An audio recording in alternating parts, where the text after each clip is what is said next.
ask for the food, Mom, or are you gonna want me to, or do we need to make a plan for dinner?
Can you try to join it?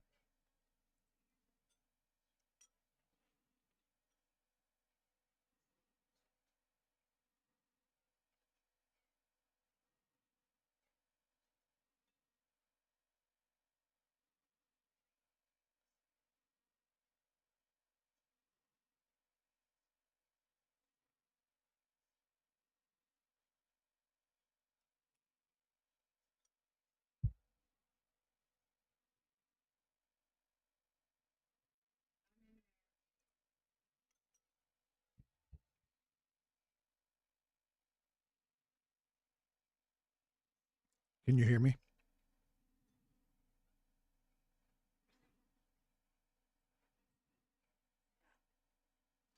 You can't hear me at all.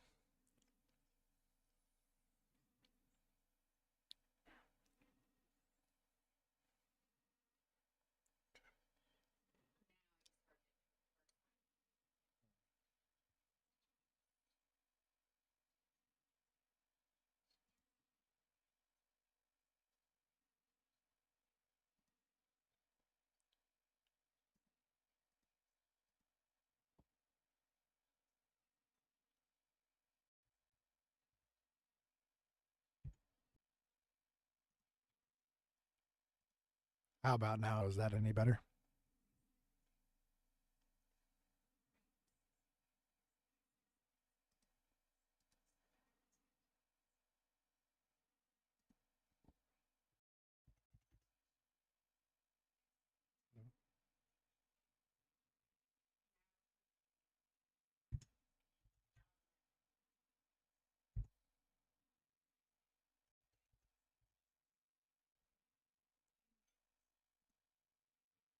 How about now?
Can you hear me now?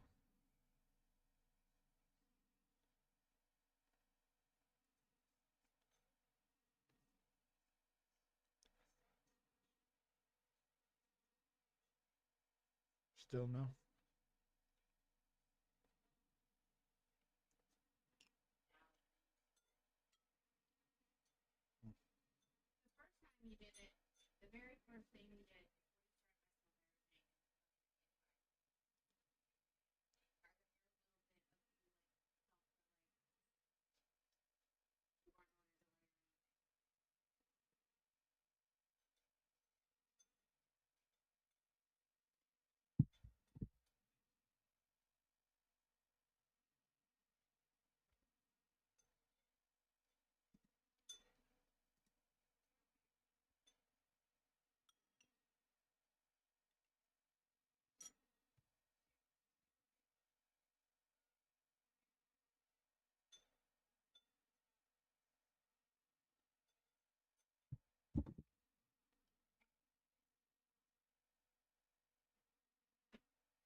Well, it says a 5 to 15-second delay. On the YouTube end is expected. They do that for latency. It'll be lined up with what you're seeing, not with what you're hearing from me here.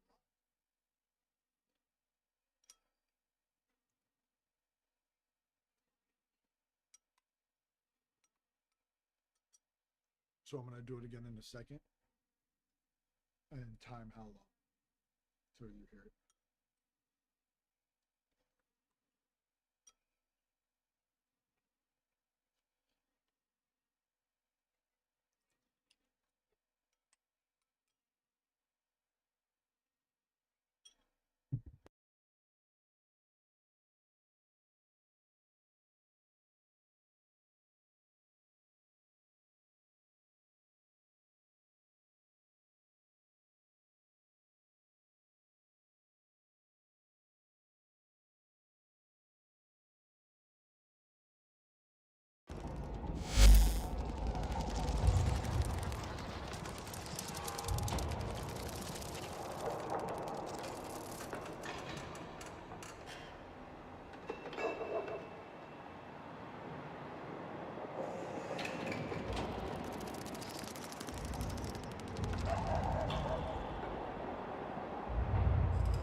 Hello, hello, hello.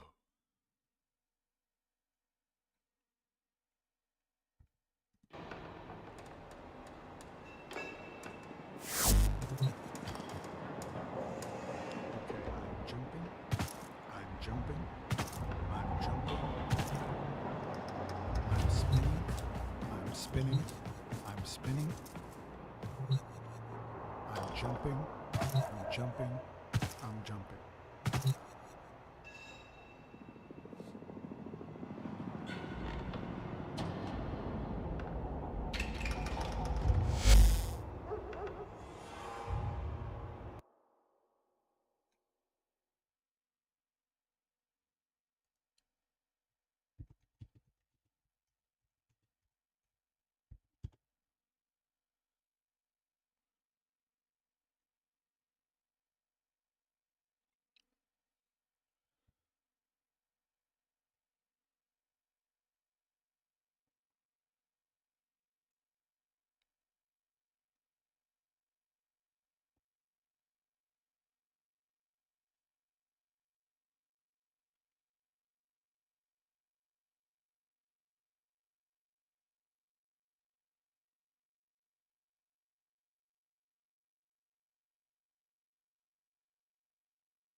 let's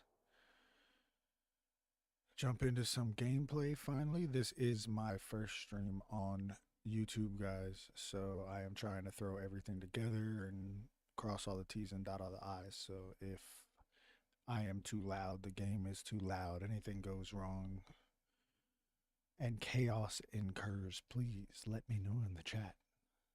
And with that said, keep your hands and feet inside the ride at all times. And let's play some Warframe.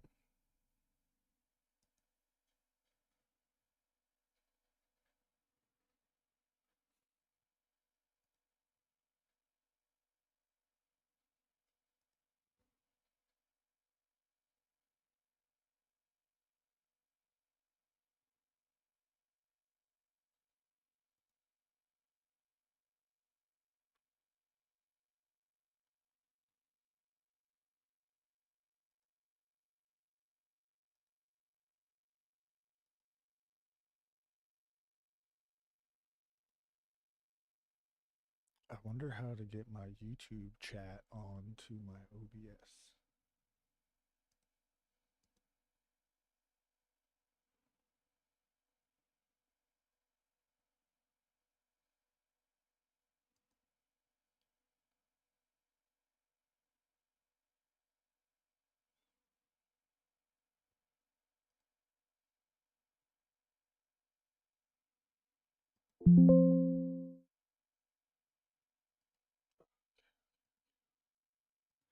Chat right there.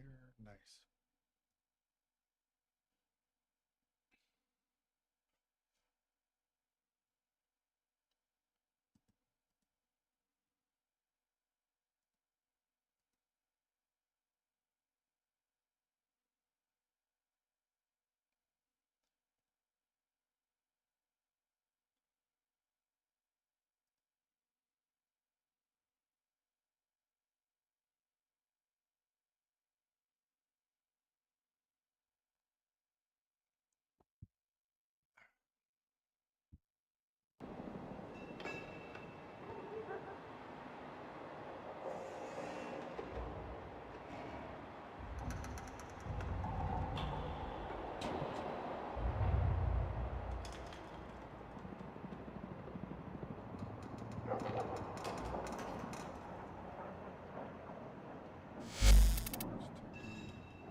What can we do? Well, we only have one viewer. We will go.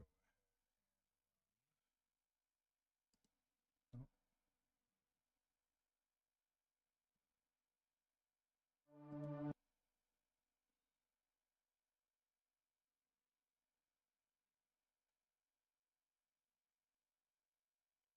Quick reset, guys. Quick reset, quick reset. Just make sure everything is good.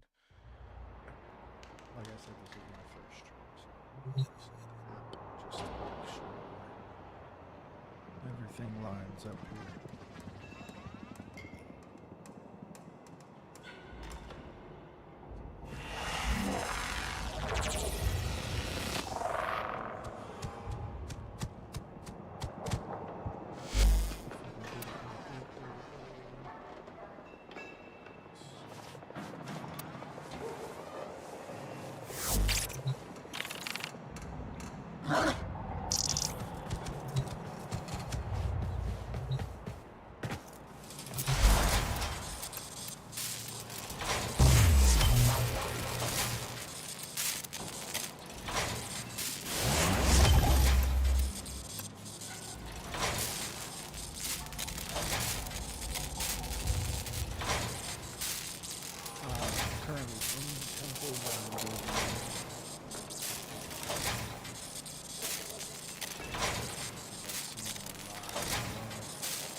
Let me know if it gets any better.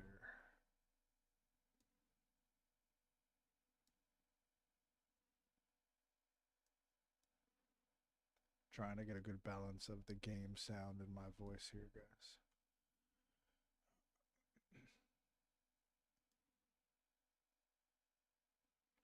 Once it catches up, just let me know if it's any better. I just swapped it a little bit. I want to make sure you guys can still hear the game, but I don't want it to overtake everything.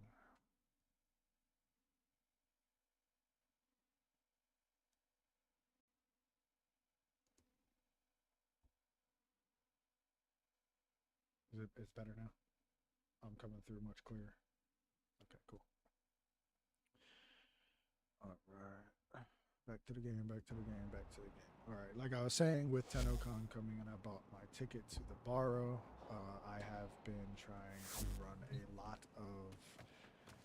of just grindy missions, Omni Fishers, you know, open up as many relics as I possibly can.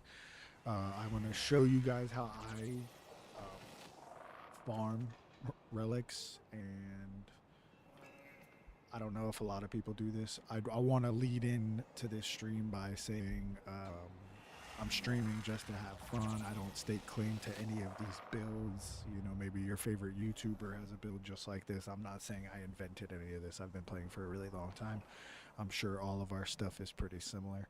But if you have any questions about these builds, or you know, have any improvements, anything you see that I'm doing different, the one thing I love about Warframe is that it's been around so long and it's such a wide and open and large game that there's so many different tips and tricks and ways to play, that I think it's important that we all share it with each other. So I wanted to lead in with that. I'm definitely not trying to stake claim that I came up or invented any of these strategies that you may see or anything.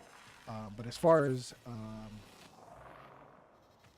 farming relics, the easiest way for me is if you open Omni Fishers, you're like almost guaranteed. I'm not, you know, crazy on the numbers. I don't know the exact numbers, but I do know that like when I run Omni Fishers, I leave with, you know, almost as many relics as I open. So it's almost 1-for-1. But to get ahead of the game, I usually use my standing. I'm good with 4 different syndicates. I can show you also how to balance those. A lot of people, when I previously streamed, ask me about how to get 4, because a lot of the times people get stuck at only making 3 of these syndicates happy. You can get 4, but it can only be these 4 from like the research I've done and the testing I've done. I'm pretty sure that these are the only 4 you can make happy at the same time, just because of the allies opposed and enemy setups. You can kind of balance it. As you're stacking New Loka, you will take away from Steel Meridian. So I would pledge New Loka now while I have max Steel Meridian, build these up to 132, and then pledge to Red Veil. Red Veil will stack Steel Meridian without taking from New Loka, because I'm indirectly stacking Steel Meridian. I'm stacking it through the Red Veil. Since we are allies, it'll get 50%. So because it's like a secondary allied bonus, the New Loka isn't going to suffer. So you can actually get all 4 of these to max 132. And that's usually what I do when a new prime is dropping. So I don't have to spend the money on a prime drop. I do spend money when I can afford to spend money, just to support the game, because I love the game. But I can basically show you how to farm or keep, you know, the game as free as you need it to be. Sustainable plat for spots and slots and all that good stuff. But basically what I would do is stack all these to 132. Beats may help the flow. And then you can look at the relic packs. They're 20,000 a piece, so at max you can go ahead and grab 6 of them. They come with 3 random relics apiece, so when a new prime drops, you can literally come here for all 4 syndicates. You can end up getting, 4 times 6, so you'll get 24 packs of 3 random relics. A lot of the times you'll end up getting the relics you need exactly to start farming the new primes. And if no new prime is out or nothing, specific that you're looking to farm, then you don't have to hold on to this standing. You can do this just consistently. So I have like 132 here. So very well. As you can see, you can just click through it. You'll get Aya through this as well, and you can go purchase the vaulted relics, which is dope as well. So this is usually how I farm relics. You can do this here. I'm also going to show you guys what else I do. Is if you are capable, if you're a new Tenno, I can understand not being able to farm Steel Path, but if you are in a position to play Steel Path and you even have just one build that you can consistently play Steel Path with, I believe that you should stay on Steel Path, and I'm going to show you why I believe that. Because not only with the syndicates, for those of you who farm Steel Path, know you can go to Teshin and spend the Steel Essence there. You can buy about 25 of these relic packs from Teshin as well each week. That resets with the single reset. So literally go to Teshin, and if you're just you're popping Omni Fishers in Steel Path, you are optimizing your farming because you are going to get the Steel Essence drops, and you can come back here and spend it on whatever. You can Kuva to roll your Rivens, and then relic packs. Like I said, see, it resets in 3 days and 3 hours, but I can literally take the 32 I did, buy 2 more of those, stack this Steel Essence very quickly. I burnt probably like 400 Steel Essence yesterday on Kuva, and rolled Paris Rivens endlessly to no good RNG, but yeah, it's super easy. I try to like basically purchase both of these things and max them each week. As you can see, I am at 15 of 25 this week. I bought those 15 yesterday, so I try to max those out as much as I can each week as well. And if you're just naturally farming, like I said, in Steel Path, this should be pretty easy to stack up. And then also you're going to get many duplicate arcanes from that, where you can go out and dissolve the arcanes. But the ones that you're going to consistently get while farming Steel Path would be like secondary dexterity, merciless, all of those things for primary and secondary. You can go dissolve those, get good phosphor, and get the packs you need to finish the arcanes that you don't currently have maxed out. I'm a talker, guys, so as I play, I'll just be, blabbing. And so if you have any direct questions or,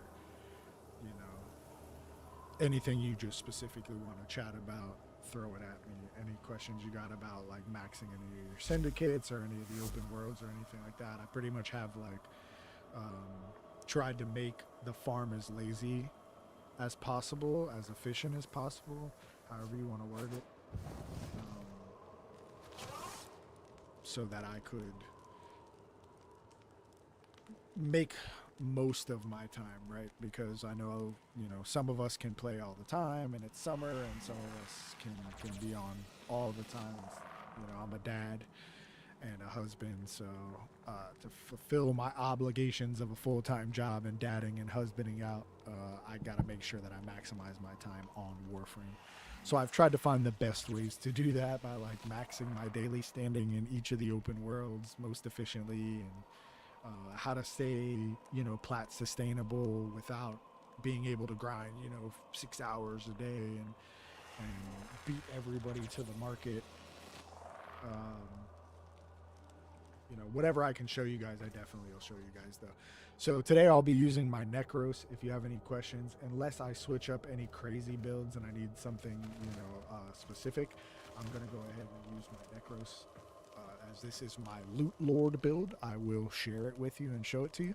But I did want to throw in there that if you're like me, you know, I like to jump on after work, you know, or if you're going to take a break for lunch or anything like that, I like to hang out in the strata relays, any of them on Earth, really. Tuck yourself into a corner somewhere, go to Teshin, or just hang out, you know, throw some emotes out. Even if you're just chilling, catching some TikToks or watching YouTube, maybe my stream. You can just passively hang out and receive blessings, right? I'm a Legend 3, so I bless all the time. Every chance I get, I think my blessing is on cooldown right now. We can actually go check. Yeah, so I have another 3.5 hours to wait, you know, but if you hang around here and you just kind of chill, mastery rank 30, you become able to give the blessings at the true masters. Just don't stand here, I guess, and if you hang around in here long enough, you'll end up with pretty much all of the buffs. You know, you can activate any of your syndicates here, you can do a lot of things, and then you can also just go to your navigation here. So a lot of the times also, if I don't need to be at my base of operations specifically to use like the helmet system or anything, or access my foundry, I will run my farming sessions from here, because then in between missions as well, you have a chance to just pop out, and as you're going to select another mission, you can just receive random blessings almost all the time. So for the most part, they stay up for me on blessings, because that's how I will approach this. So yeah, you know, as you can see, I keep up boosters as much as I can. I wish we could buy mod boosters. It would be amazing. I know DE likes to keep the, you know, the rarity on there. Oh, there goes a random affinity blessing right there. Thank you for proving my point. But we did get this through the calendar on the 1999 this week. So if you guys didn't catch it, it's on the third page. Second to last reward. You get a choice between, I believe it was a 3-day mod and a 3-day, or like, and a 3-day resource drop, I believe. But as you can see, I keep the resource drop up. I keep the cred. I try to keep all 4 purchasable boosters up at all times. I buy the 30 days when I'm in grinding mode. If I'm not, like if I'm taking a break or I'm not consistently playing Warframe because I'm, you know, testing another title or playing something else, or just not having as much personal gaming time to actually play, then I will just purchase 3 days as I do have time to play.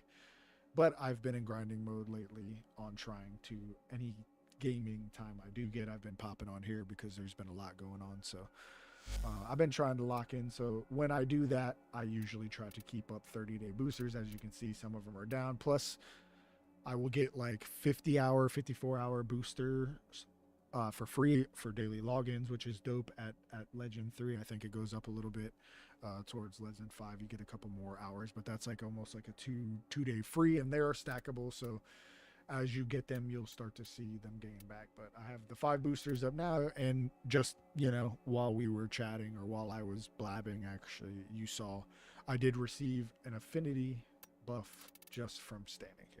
So now for the next 3 hours, I have an affinity blessing that I didn't have to cast. I didn't have to wait for 3 hours on my cooldown. And if I stand here long enough, somebody will come in and give the resource. Somebody will come in and give the creds, because everybody is grinding something. And if you're, you know, efficiently trying to grind, and you're a mastery rank 30 and you are, you know, going to play for the next 3 hours, you're going to go boost yourself in credits or affinity or resource drop or damage per se, or shield, or whatever it is that you're doing. You're going to boost that for the next 3 hours, and you can literally, like I said, just recycle it. If somebody came in and gave us another affinity, sadly it does not stack if you're not aware of that. But it does,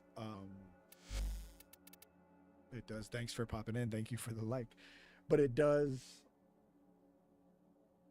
reset is the words that I was looking for. So see how it's at 2 hours and 58 minutes. If somebody else was to drop another affinity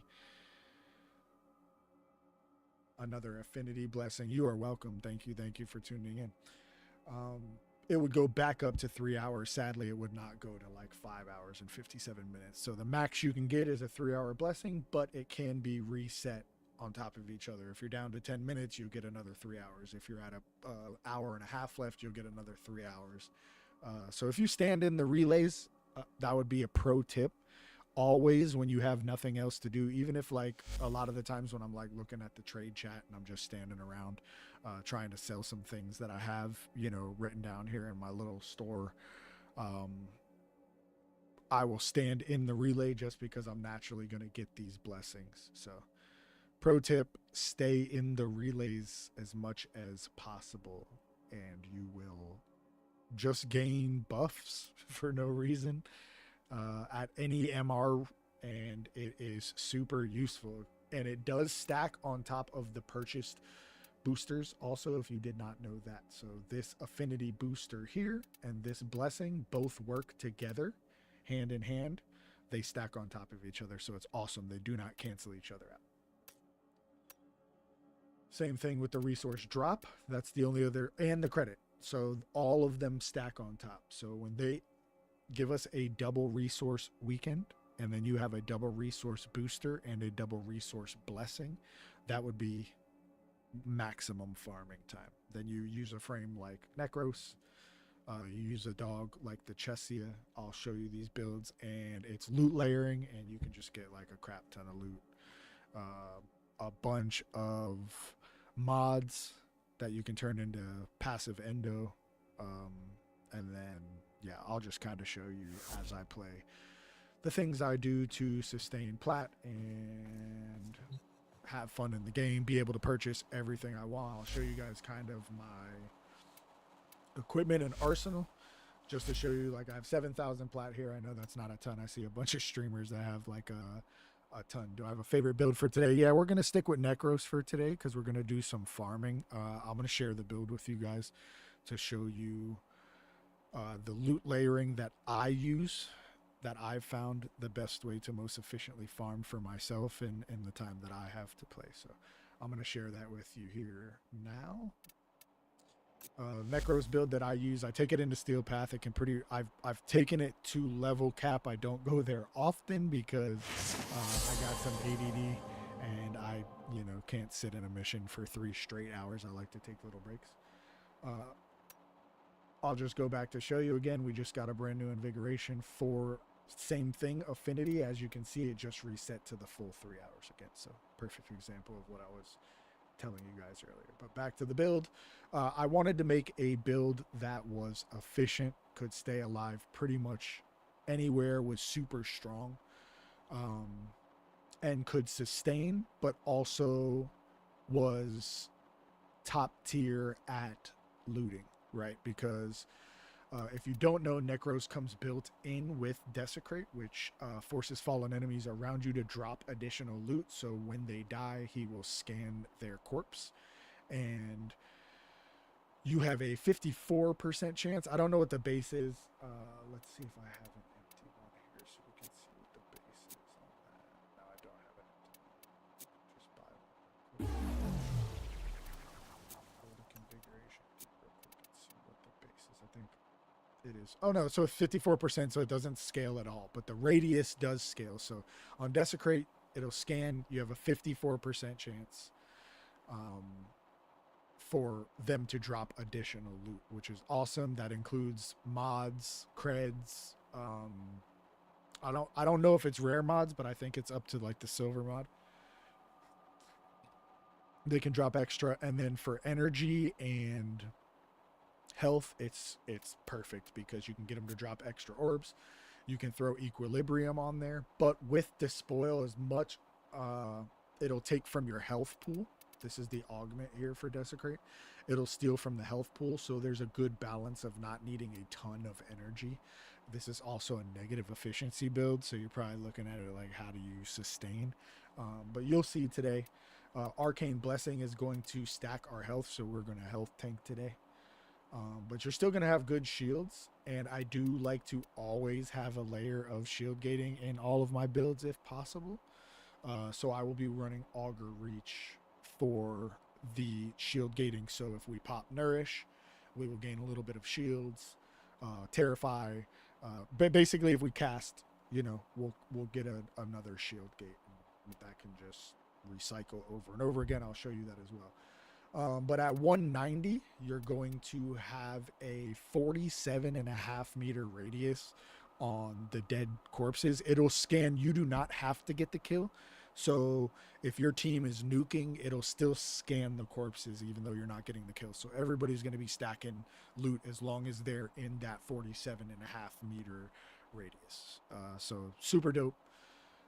There is another layer to this. I run Nourish because it's a 96% damage increase. It spreads viral everywhere, which if you get 10 stacks of viral, I think it's like a 325 or 350% damage increase. So obviously it's the helmet that is, on every build, and I know people hate it, Roar and Nourish, and they're like, do something new, but if it ain't broke, don't fix it. This helps. It applies to your shadows. I don't believe it applies to their attacks, but it does apply if they are attacked. So it'll spread the viral when they are attacked and they draw a lot of aggro. With that said, we use Shield of Shadows, and at 214%, we're going to get the max bonus from Shield of Shadows. So you're going to get, essentially, I think I watched somebody on YouTube or somebody somewhere, maybe Overframe, I'm not sure, calculate how much you can get from Shadows of the Dead one time. I think it's about a 90% damage reduction altogether. Because you can get 7, I think it's 7 is what it would be, if I'm not mistaken. So somewhere around there, because I know you can have 7 shadows, but if you pick a shadow up that can also recast, like the cat casters or the robot casters, I think you can have up to like 11 shadows. And so I think that 12% is times how many shadows you have. But anyways, it's a whole lot of damage reduction. So that keeps us alive at high levels. And as you can see, their damage multipliers. So 190 is good range. 214 basically is the threshold that you want to be at. Health conversion, I am in the middle of testing between health conversion and rolling guard. Health conversion is going to give you another, you're basically always going to be at that 1350-ish, I think, armor with the full 3 stacks here plus the armor Necros already has, so that makes you extremely tanky. I don't go down a lot, but sometimes the statuses do get to me if I get one of those like super large toxin procs or like a slash proc and it just whacks me. So I'm contemplating maybe putting rolling guard here, as I still think we'll have enough health tanking, shield gating, and damage reduction from both adaptation and Shield of Shadows, as long as I keep this up and casted, that I won't need the armor boost per se from health conversion. So I'm going to test this and rolling guard at high levels to see if rolling guard would be better for the iframes and getting rid of the status. One thing I don't know, if you know in chat, you can definitely throw it in there and teach me something, is I have Nourish and I have the Augment, but Augment for Nourish reads that it clears status effects and gains 5 seconds of status immunity for each victim in Grendel's stomach. Obviously, I'm running it as a helmet, so I'm not sure if it still clears the status effects, because we can cast it without having people in our stomach, obviously. So I haven't tested that yet, but I also want to test that because that could be useful, as I could just slide adaptation over here and then pop on healthy nourishment and then just I'm popping nourish anyways. So if I get a status, I can literally just pop nourish and cleanse it and not have to wait for the cooldown of rolling guard. So That's something we can test on stream today, but I definitely want to try to figure that out. That would be dope. But that's the Necros build that I go with, guys. Arcane Kamisado is going to give you 6% strength on attacks from summoned minions. They're constantly going to be attacking. They don't do like crazy damage, his shadows, but they're constantly attacking, so it's going to add. You're basically almost always going to be at that 60% stack, man. So it's a pretty good one to run on him. I'm running Summoner's Wrath just because I can stay alive long enough, and I am a summoner, so why wouldn't I try to at least make them somewhat viable by drawing a lot of aggro and then just being somewhat viable at certain levels. Like they'll still, they still do some work. I also like to stack that with, I have named her Lady Loot. This bond is on the Chesed Kubro. I use this specifically for Retrieve. Retrieve has a 45% chance to scavenge additional loot from a fallen enemy or container within 30 meters every 10 seconds. So this is like a desecrate for also containers. It is definitely just like, it works exactly like desecrate at a 45% chance. But I will show you how I run Necros. I run the Ripkas with the Amaglum mod for the gore, so it'll tear limbs and each limb can be scanned.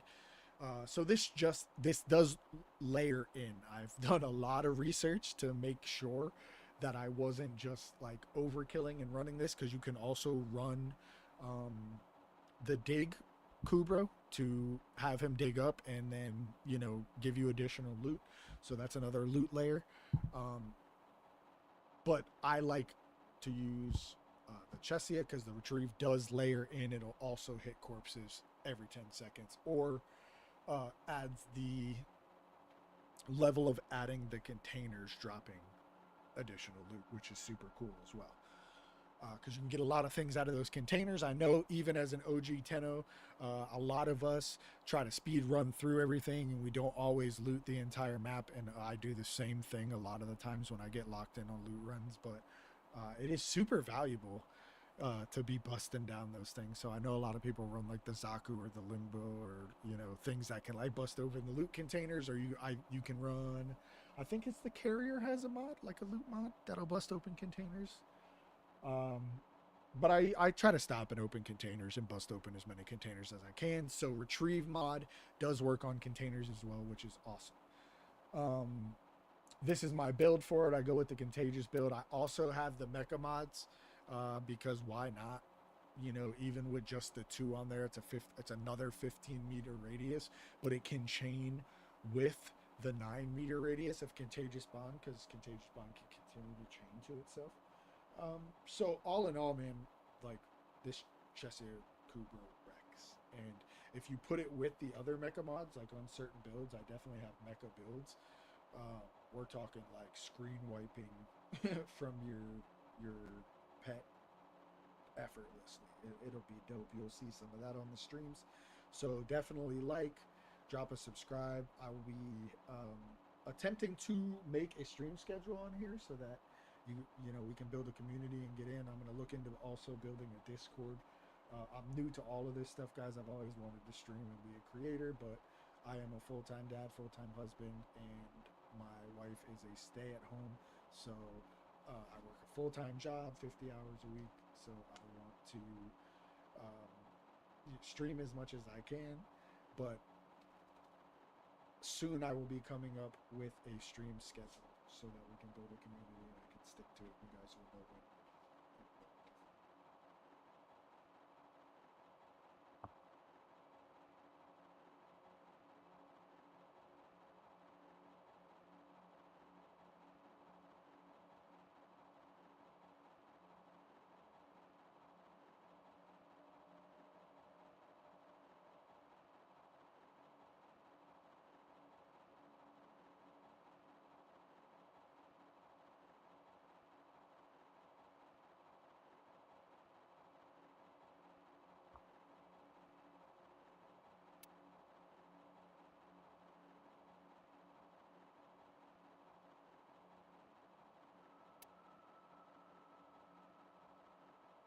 I like to use Resourceful Retriever, as it gives an 18% chance to double the resources. As you can see, I went crazy on a cred weekend. They gave double creds. As I said earlier in the stream, if you missed it, you can weekend. Then a double credit buff and a double credit blessing with the purchasable buff, the boosters, I guess that's what they are. Yeah, boosters. So you can like have a 3-time stack. I did that on the cred weekend. It just went kind of crazy and stacked up to like 100 million, so I could do a lot of trades and maxing out stuff, so selling on the market to sustain plat. So I am pretty good on creds, but you can always swap that out for Loyal Retriever, which will do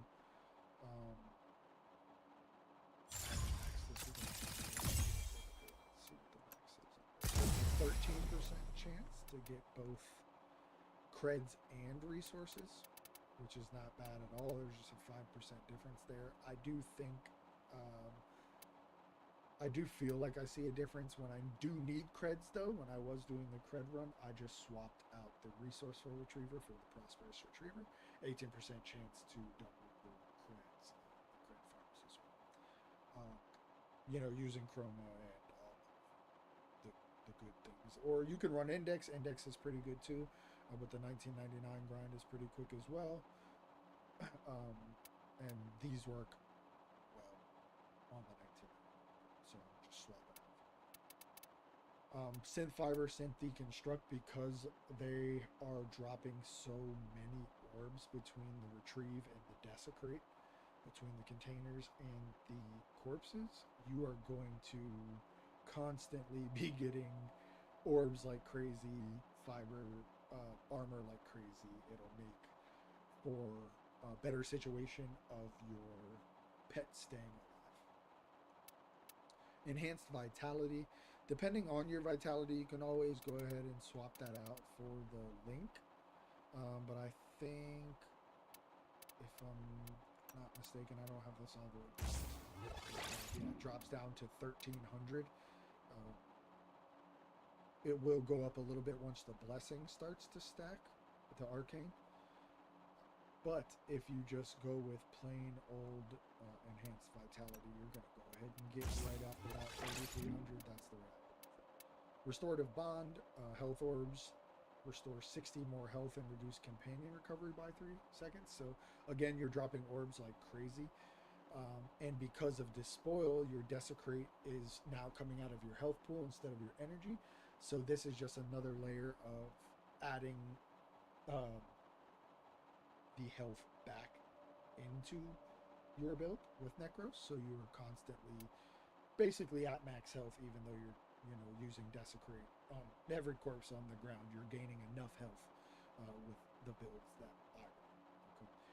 Mecha recharge on there for the shield recharge, and also the collaboration with the other mecha mod on the actual companion for that explosion radius, so get to 15. Tenacious Bond, the critical chance is going to be over 50% on the Chessia's Claws. So you can go here and you have a maxed out bite mod, you can get it to 64.5%. So that is going to trigger Tenacious Bond, which is going to add a 1.2 final crit damage multiplier. So this is on top of all your other crit damage added up, and then on the very end, it'll times it by 1.2 again. So this is awesome.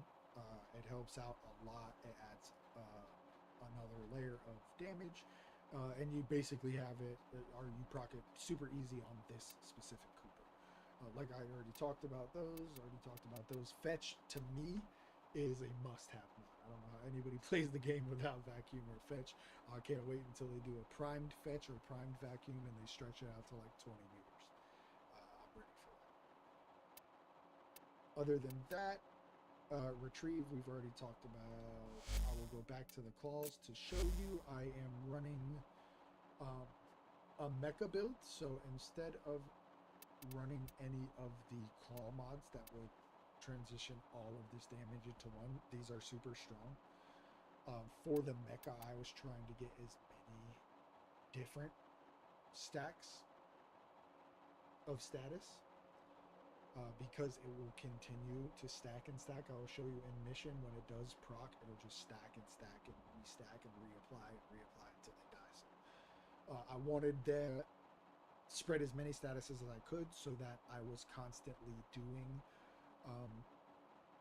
damage bonuses, because if you do not know, every damage has enemies that it does bonus damage to and enemies that it does reduce damage to. And if you scroll over it, as you can see, radiation under damage efficacy, you have 1.5 times damage to the sentients and the murmurs, but you do 0.5 less damage to the orc.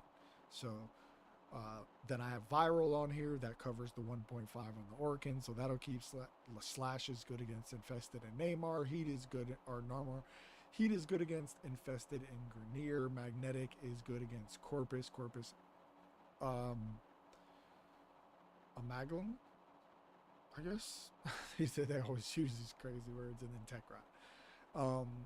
So basically, the more I stack all these different things on here, it's just a different layer of status applying. So no matter what mission I am in, this thing is doing crazy damage.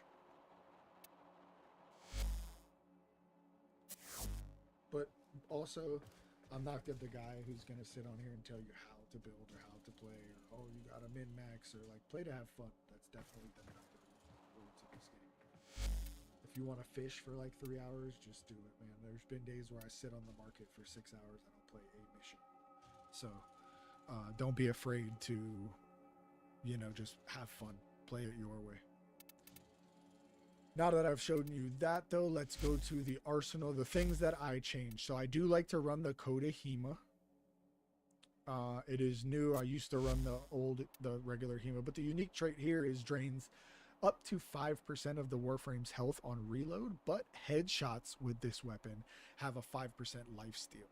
So if you just lay into the headshots, man, you aim down and you just lay headshots into these crowds, it also really helps with the health pool, because it's just another layer of the orbs and the restorative bond and all the things we're running, because Despoil draws, again, your Desecrate with the Despoil mod draws from your health pool. You want to consistently be healing yourself. This is just another layer of doing that with this trait. So this is my build here for that. I am still currently working on forming it to the full over leveling to its 40. But it is only a 35.7% cold as well. The one that was in there this week was like 35%, and or 34%. I purchased that.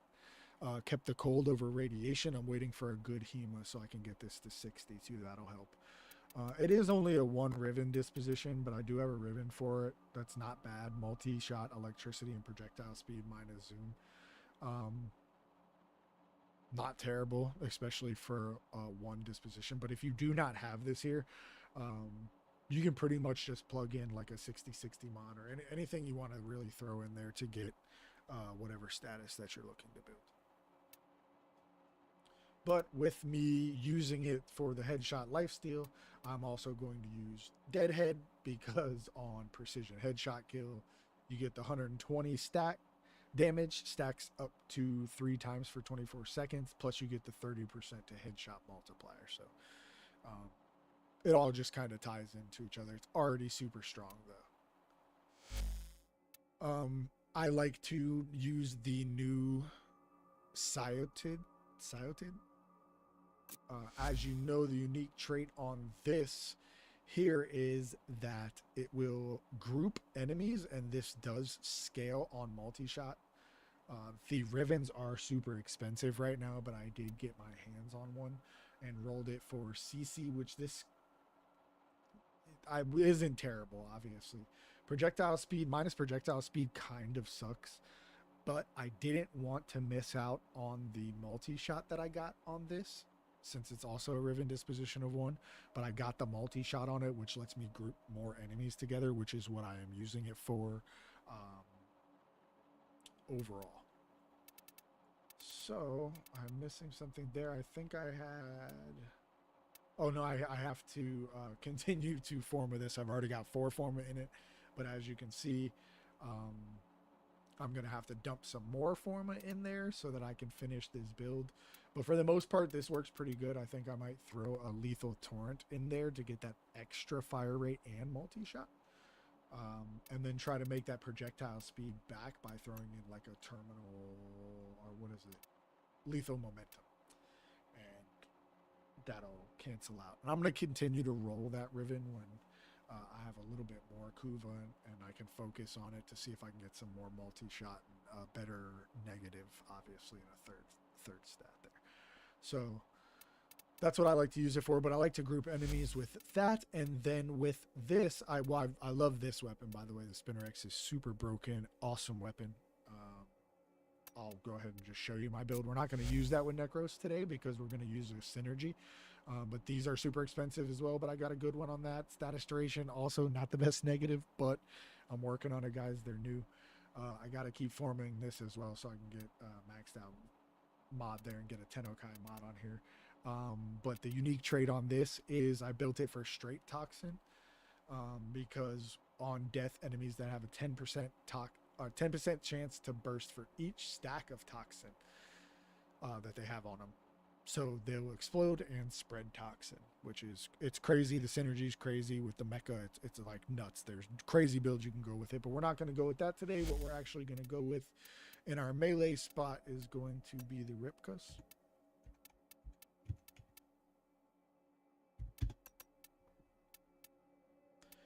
I will show you my build here. I am trying to get a Riven for the Ripkas because I am a nerd and I like to have all the Rivens for the weapons that I do truly use.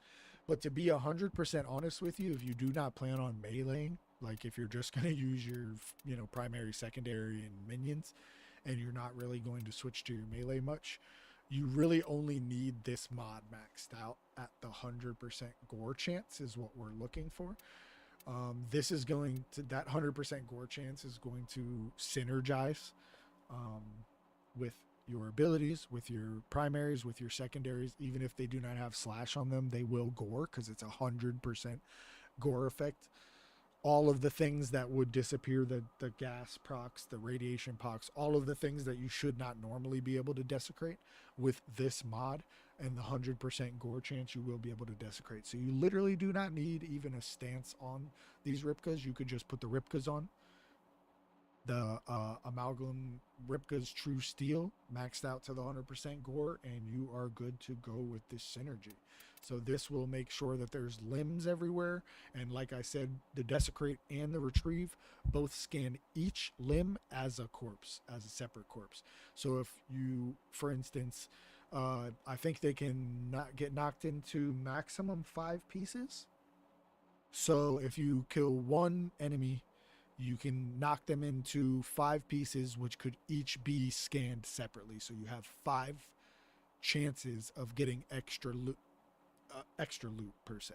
Like there's that 54% chance you can, right? But that's on each body part at that point, because each body part is scanned as a corpse. So you literally get a 54% chance on each body part to get additional loot. So the loot layering is crazy in this build. This is my loot build. This is how I've been running it for a long time now. This is where I get resources.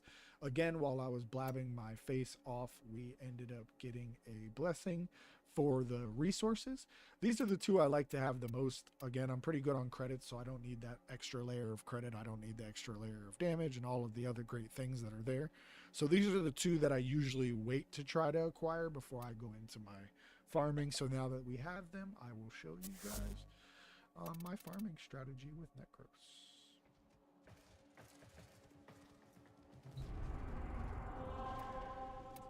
So I usually just check, like I said, you stay on Steel Path, see what's available. So there's an Omni Fisher survival, which is dope. I like to do these. A lot of people say survivals are dead because you get the, it's the slowest way to get to the result of loot, essentially. But I argue when you are trying to also farm resources, survival is really good because it's an endless amount of just enemies coming at you. So you can kill, desecrate, get plenty of creds, and wherever you're farming you know, whatever planet you're on, you're going to get an excess amount of those resources. So survivals are good for that. I like to stay in missions like that. Defenses are good, but I don't think they pop up on the Omni Fisher. I like to stay in the Omni Fisher so that you can pop whatever relics you want. Also, pro tip, I always try to stay at like use up all of my void fishers, then build them up, and then use them up, and then build them up. So I have a ton of, like, I'm always cracking like some form of a radiant, or, you know, what do they call it? Not just like the regular relics, like they're all, you know, upgraded. How are people getting these accessories on their ships? I need to know. Don't forget the reactant. You need more to open that relic.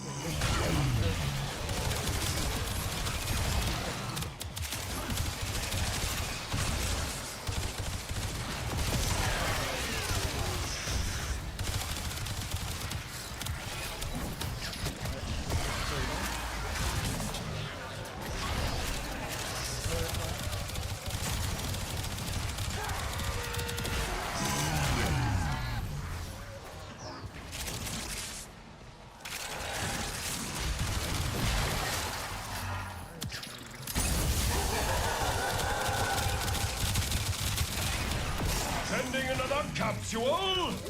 These don't grow on trees, you know.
That's it. You open the relic.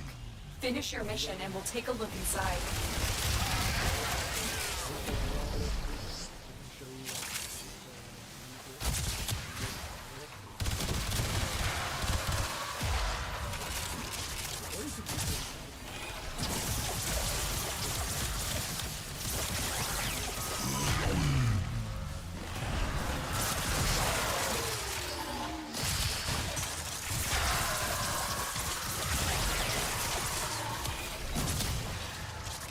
They are so distracted by your attack that I am able to siphon valuables from their strongholds.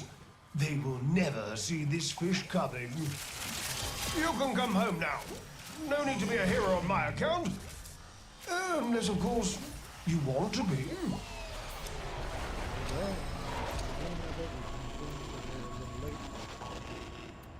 Yeah, we'll take the Nova. Normally for Ducats, obviously you would take the Trumna, but Nova is vaulted, and as you can see, I don't have that, so I think I might have just completed a Nova set by grabbing that, actually, so that's super clutch. As you can see, all my Radiants, all my Exceptionals, all of that, it's not a flex, it's just to show you guys, like, I can constantly pop those. I got 1,400 up here, so what I usually do is just pop Radiants, man. Like, I just... Because if you max out at that 1,700, then you can't gain anymore. And then it's like, you're running, you know, the mission.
then you can cast like pretty much anything. Spectres, you can throw ancient spectres, like that.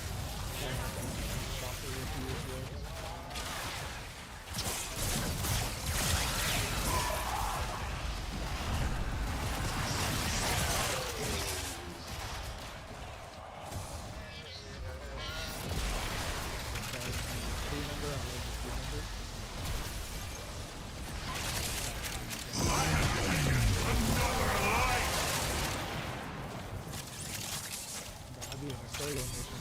You have collected enough reactants to open your relic.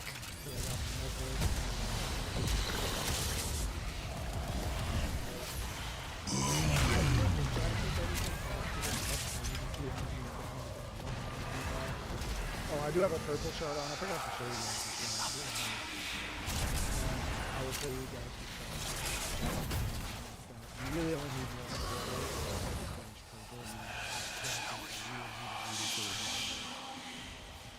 Just because of how clearly how many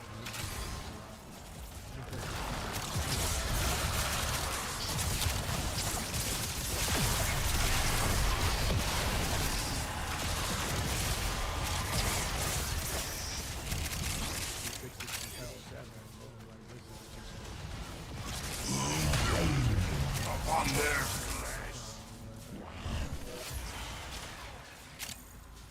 now we have 10,000 overdrive.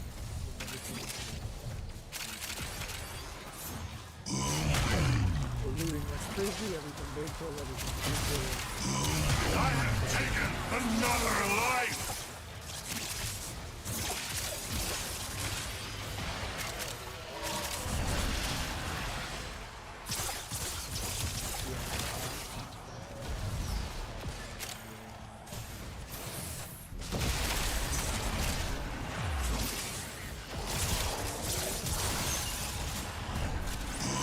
Extreme correction!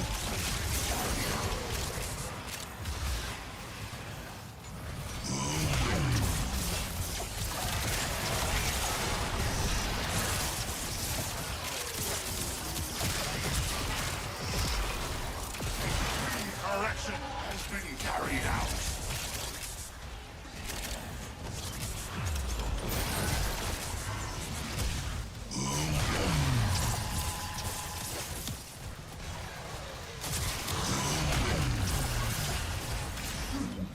Your hard work is really paying off. Judgment has been Good. Especially if you want to sustain making good consistent platinum. Mods is a great way to do it, like maxed out mods, galvanized mods and stuff.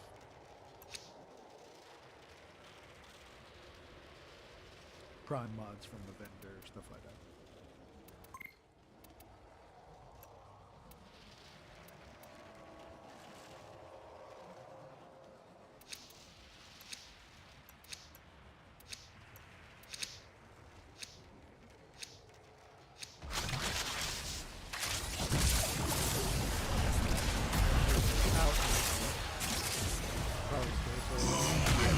But when you are,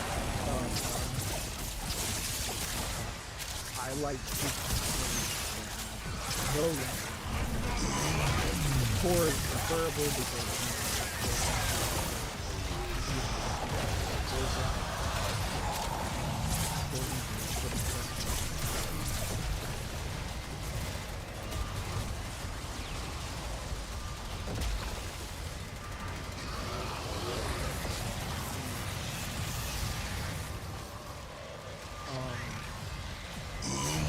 but yeah, so just to build flat, you'll put steps together, which is really fine. But for do cost, like before, if you guys are in here and you're doing the same thing, in the chat, how many do I think I have like most of what borrow offers, but I'm looking to build my class upgrade on that. Down to like, I have got a lot of different also make a lot of platinum. That's that's a time where everything is accessible. There's so many Tenno on because it's a convention as well. People are watching streams. And it's so engaging that you have access to everything Barb ever brought, even stuff that you're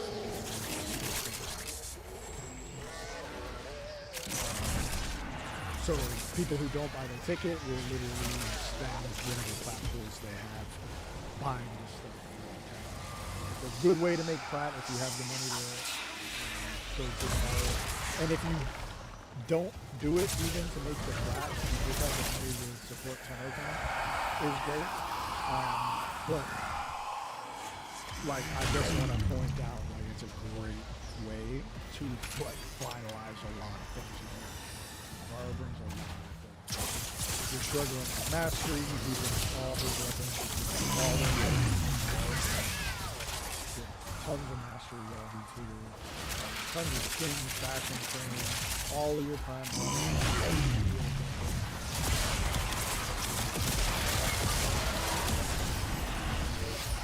it's just a good time. Watch your streams during TennoCon. Twitch has some drops on YouTube. I'll see if I can turn any drops on, but definitely look for it.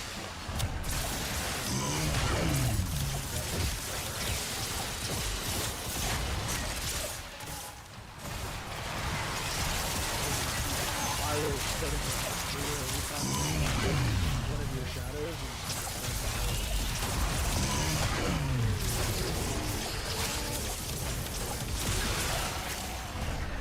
keep casting repair fire on all the layers of enemies. There's just so much ender laying around. Every corner you turn, ender.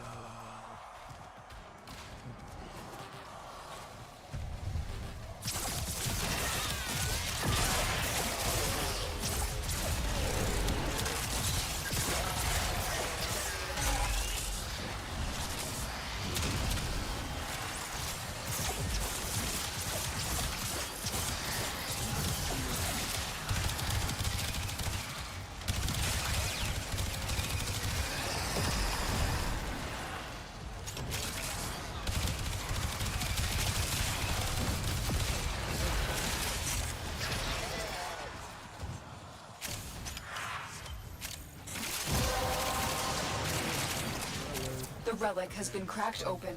Finish your mission to find out what's inside.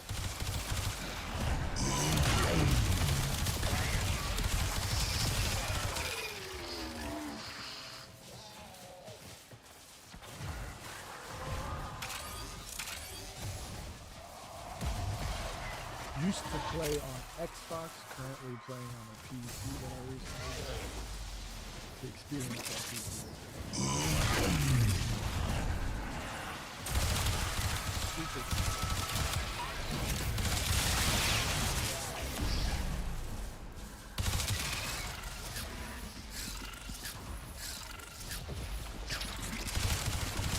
But I still use it.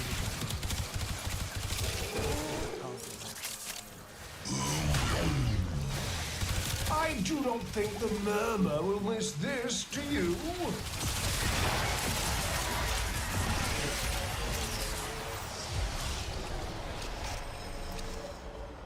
Oh, we're building a whole Urelli setup in here, baby.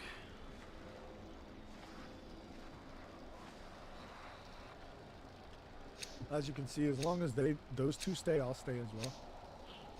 The endless bonus keys building up, plus you get +1 steel essence every time. And as you can see, my resourceful retriever, I don't know if you caught it, but when we killed that last acolyte, it kicked in and I got 8 steel essence from double.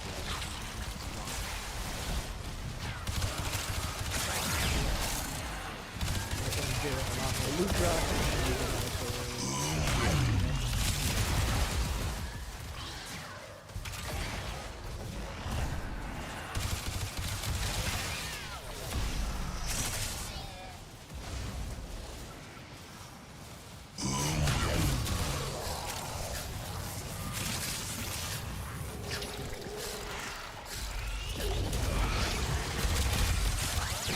Make sure to use it and strategy to lose your teammates, so if you don't have full reactant, have one reactant. He only has one reactant, but you can kind of look at their names and see if they have more reactants. Tick-tock. Time and oxygen are running out. Times the most important thing is to like, we're not sticking together, we're not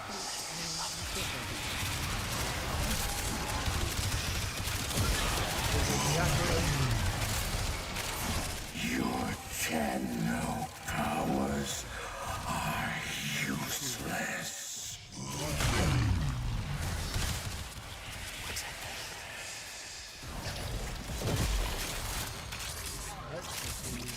Five from the drop right now. It'll go up, so now it's going to reset to receive 15 on one of these levels. And as long as we stay in, it can go up. And each level.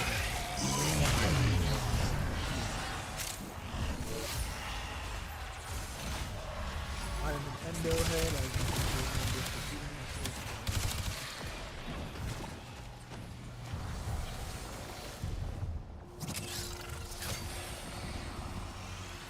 Breathe well, Tenno.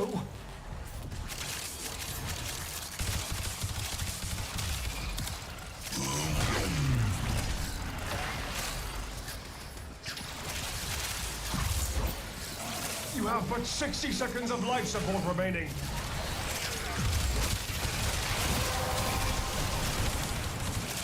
Well done, Tenno. Your relic is opened.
Looks like you could use a bit of life support.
Sending another capsule? These don't grow on trees, you know.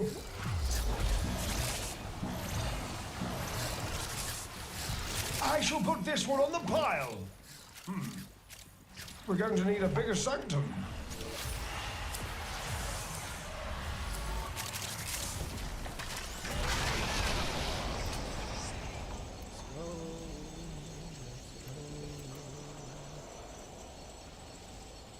Very, very nice. Very, very nice. And this is why I like to open with randoms, man. And if you continue to crack Radiant Relics as well, that was why I was saying, like, it's not a flex or spend your Void Traces, because you're going to stack them anyways. But when you consistently pop Radiant Relics, you'll start to see that the community is going to start matching you. This dude keeps popping Radiance, that dude. Like, I think the last couple drops we got, look. Last couple drops we got here today. As you can see, not bad. Last time I'm looking. Everybody cracks Radiance and can start to go.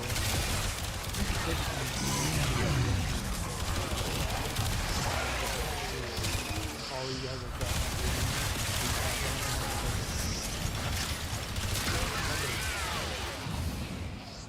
At least the silver.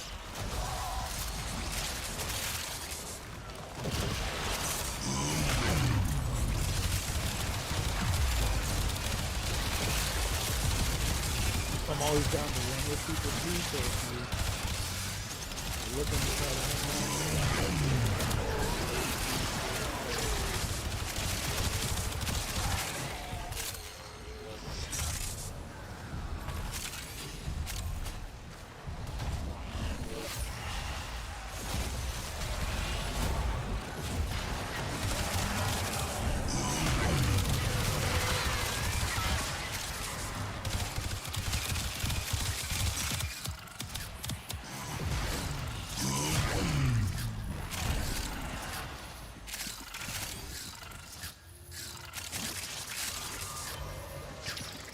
Looks like you could use a bit of life support.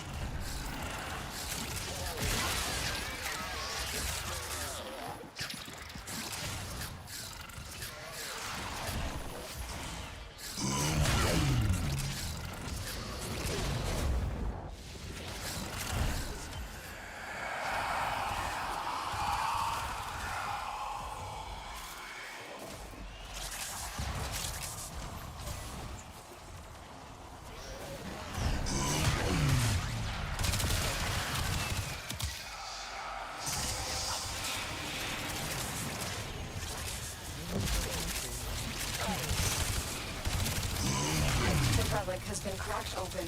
Finish your mission to find out what's inside.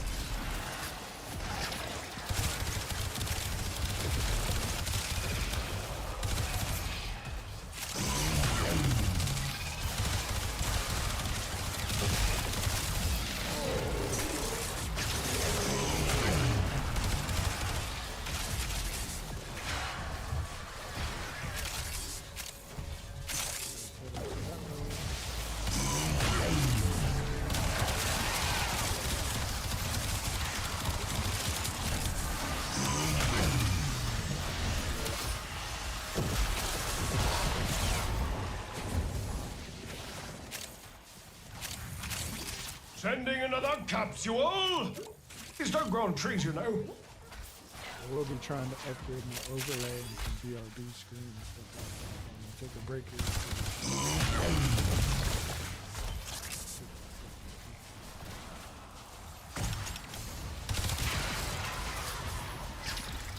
Alright, let's see. Did we double up? Did we get to double up? Nah, just... But as you can see, all your pickups popping up. The blue ones will be...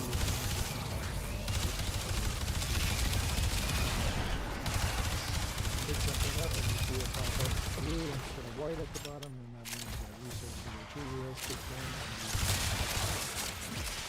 Double that. See, so 1,000 more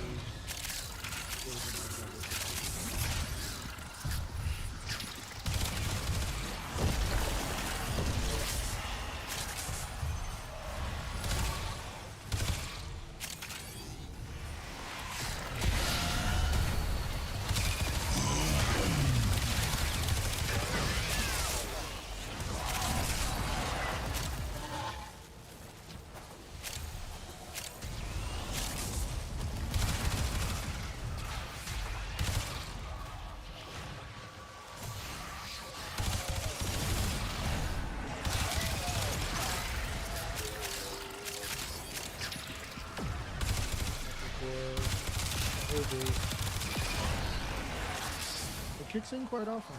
If you're looking while you're watching and you look at all the blue pickups, like it pops up fairly often, and then when you really, something starts, it's when it goes like this.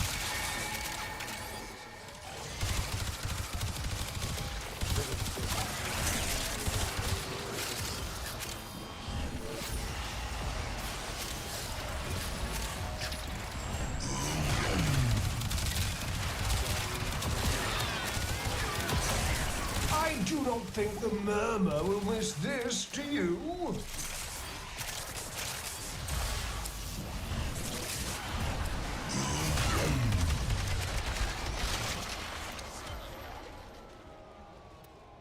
Nice.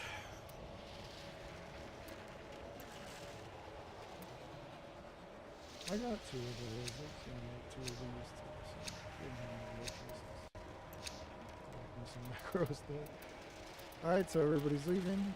We'll go ahead and hit the GGs, man.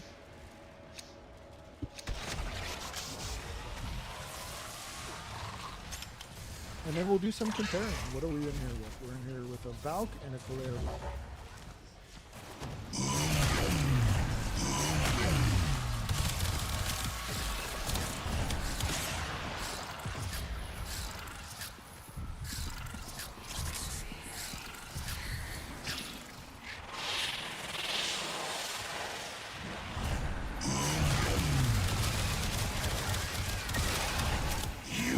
Tenno powers are useless.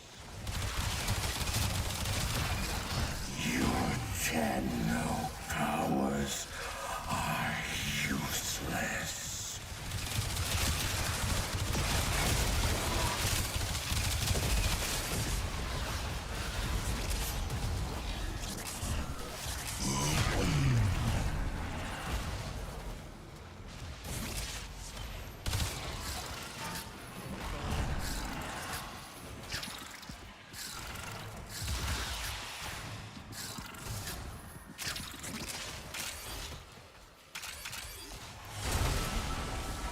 Your will was greater. This is We're good. in there 28 minutes. Maxed out our red rail standing again. Not bad, not bad.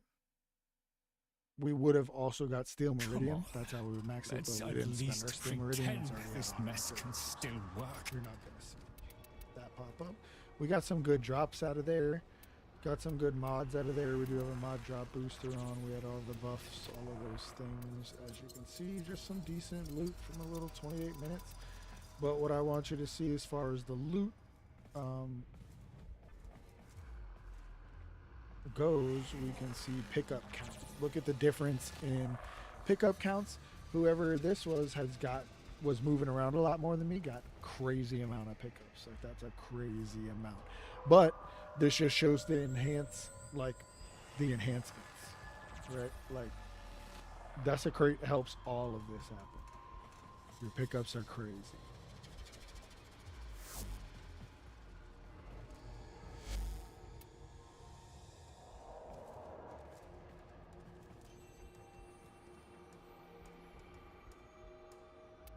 I'm actually gonna ask that.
So I just sent him a message to see how that dude almost had 5K pickups.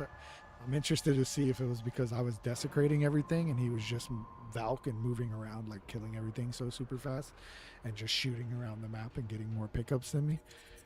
But I'm interested to see if he'll write back because he had like double my pickups.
Okay, so he did write back, and that's cool. That's why I love this community, just sharing information, because I was just trying to see if he knew a secret I didn't know about, because he had so many drops, but he said he thinks it was just like when it goes over 100% accuracy. He could definitely be right. Sometimes it just bugs out. So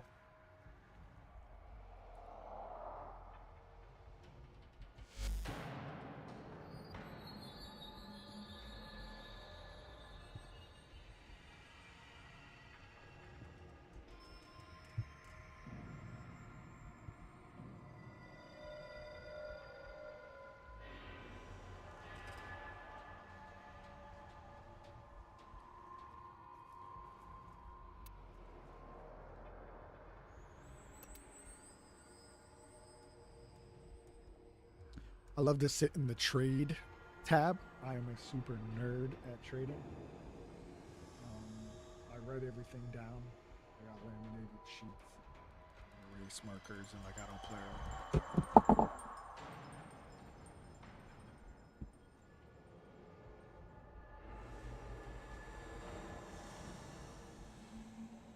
I do not play around.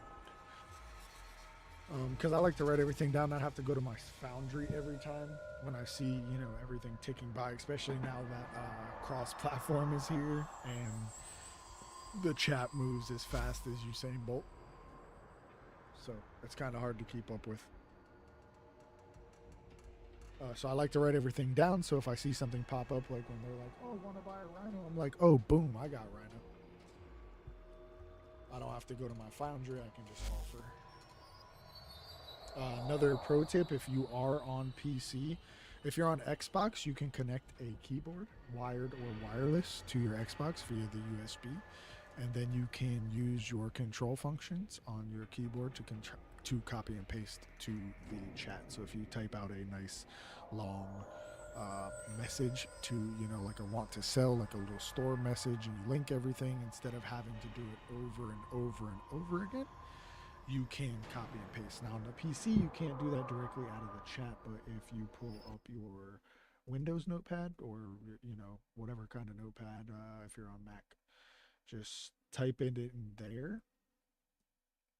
Oh, let's get rid of that. Then you can literally just copy from there and paste. So that's what I do. I just go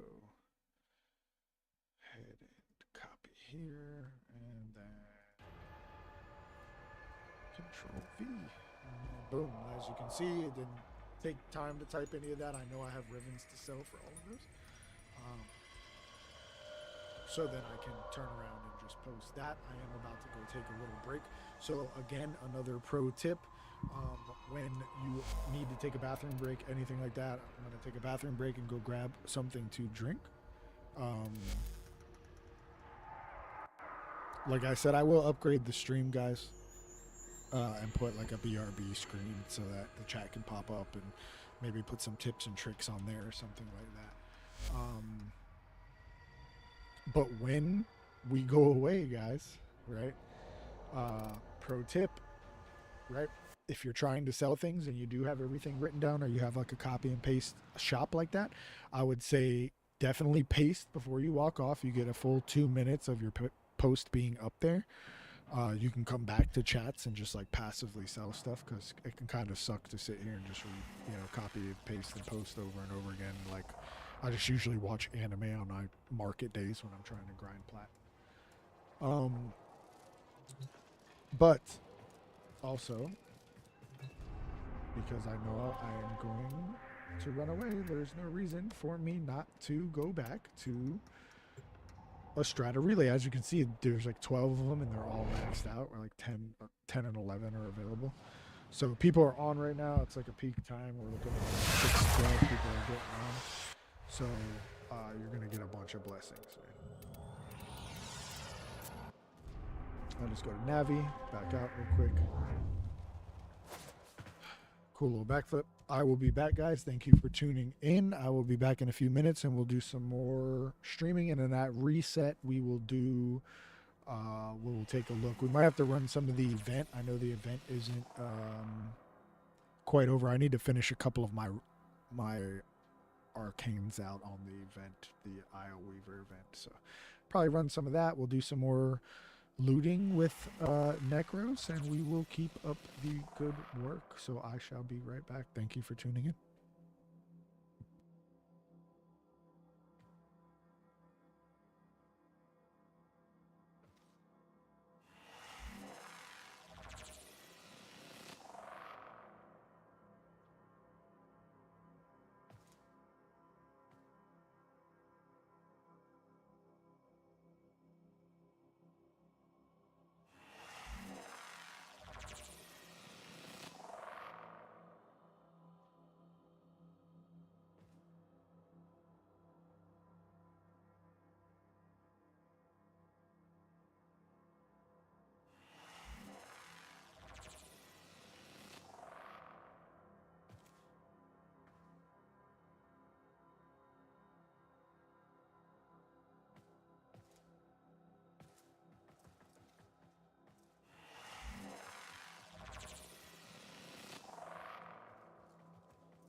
All right. I am back.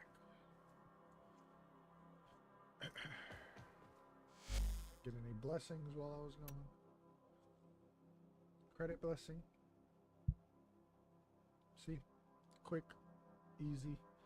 The other two didn't get reset, but we're just staying here. There's no reason, you know, it could, somebody could just pop through and do it. Control V here again. Easy post, keep that up. In case anybody wants to buy something, you can passively make plat. You know, just be posting that in the background, doing what you're doing. You might get a message in 20 minutes of like, hey, what's the link to that? Not a Riven, you know, and you might end up making a couple hundred plat just off of selling a Riven from posting in the background.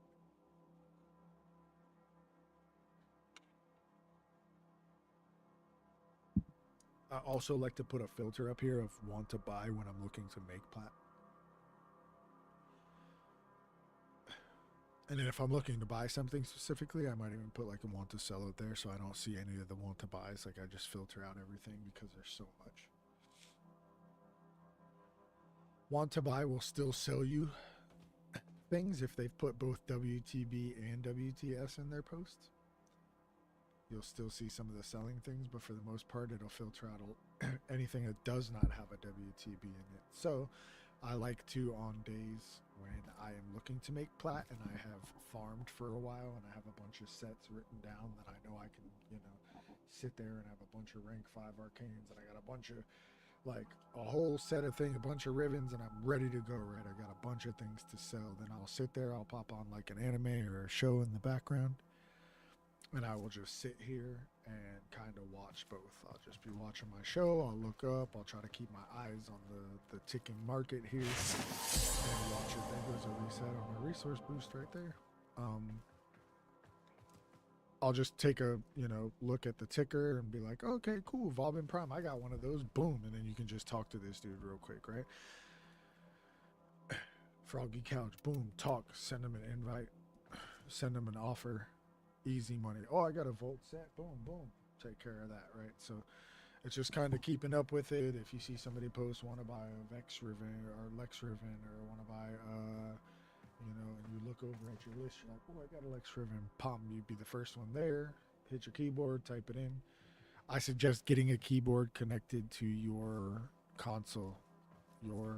If you're not on a PC, just connect the keyboard, man. You'll be so much quicker to the buck when it comes to like trading, and that's what matters. You want to be one of the first people to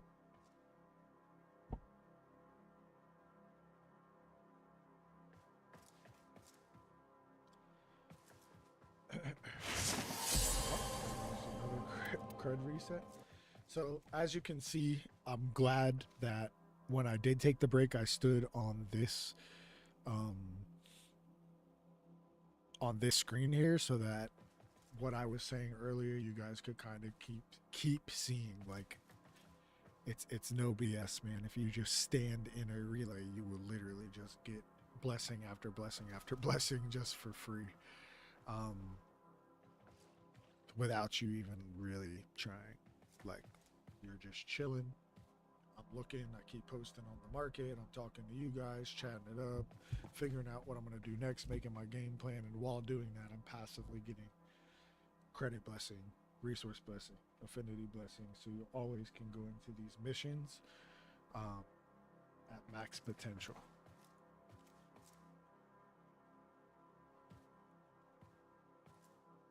But like I said, you know, make a list. If you got a piece of notebook paper and a pencil, write down what you guys have. So what do I mean by that? Well, go ahead and go back to the base of operations and I'll kind of show you guys what I'm talking about. I keep this list next to me at all times, but I'm a nerd.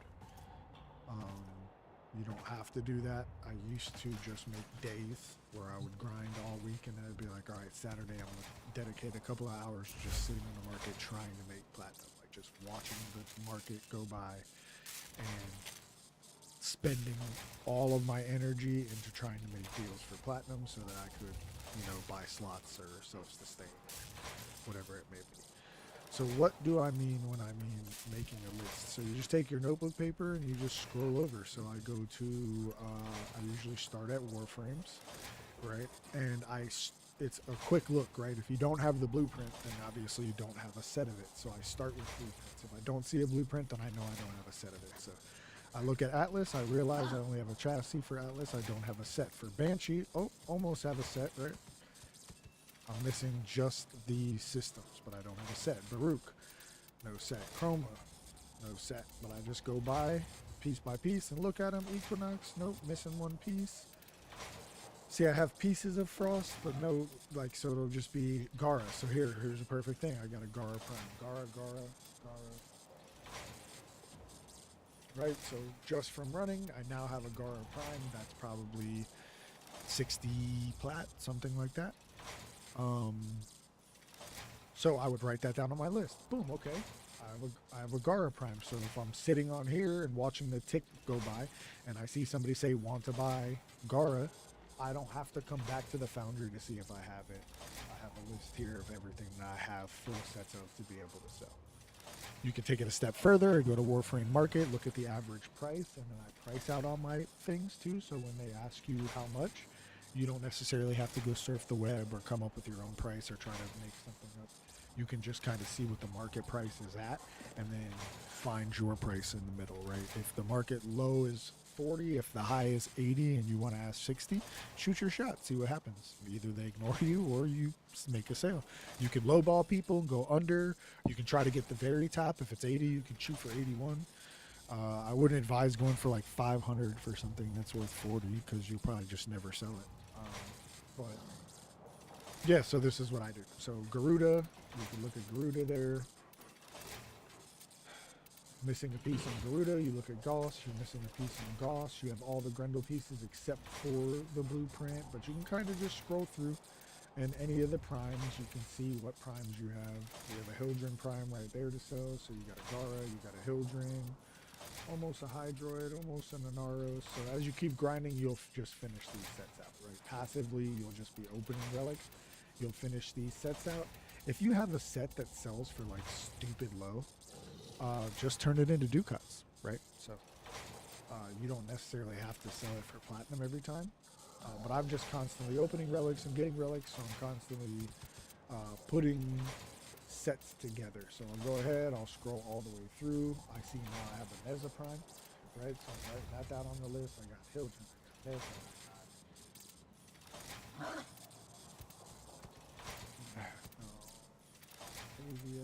do I got a Protea? I got a Protea Prime, right?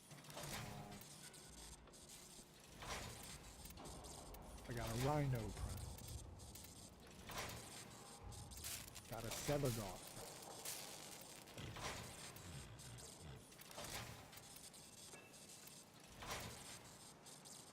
Almost got a Robin. Do we have a Wisp? Just sold a Wisp, actually. Look, we got a Ureli Prime. And Zephyr being alive. Right, so just off of that list, I have probably a 300 platinum worth of sets that I could sell right there. So you write that down on the list and then make a little second part on the list. So now I got an Exceltra Prime, a Baza Prime, a Voltor Prime, a Boar Prime, a Burston Prime, Torment, Panthera, Paradis, Stradivar, right? I'm opening relics, so that's just my primaries. You got another 300 platinum worth of stuff there. Then you go to your secondaries. I don't think I have as many of these. I got a Bronco, I got an Epitaph. And that's it on those. So you're probably maybe 60 plat there, but even still, right? You just write down the sets. You're passively making plat just by playing the game. Cobra and Crane, Gunsin, Charist, Orthos, Master, Quasis. Look, another probably 150 plat right there. You know, you look at your companions, all of the things that you could essentially trade. Look at your Arcwing, you can trade Arcwing weapons. So I got a Corvus Prime set to sell. I got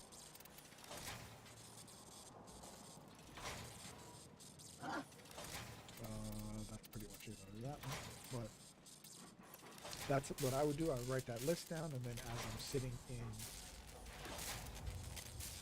a relay, receiving my little free buffs, I can go, oh, this dude wants to buy a relay thing, right? You know we have a game. So this is perfect. We'll talk to this guy, say 75, and time. I always try to link. It seems more professional. People answer back like they're shopping at Target instead of Walmart. Link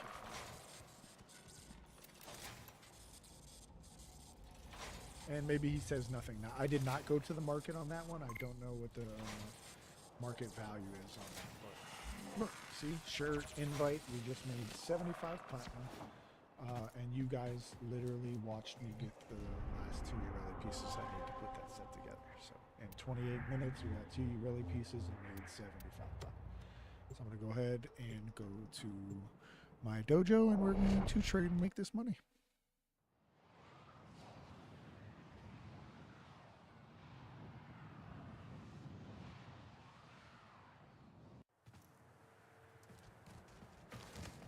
Right, so now we'll go to I left you dead.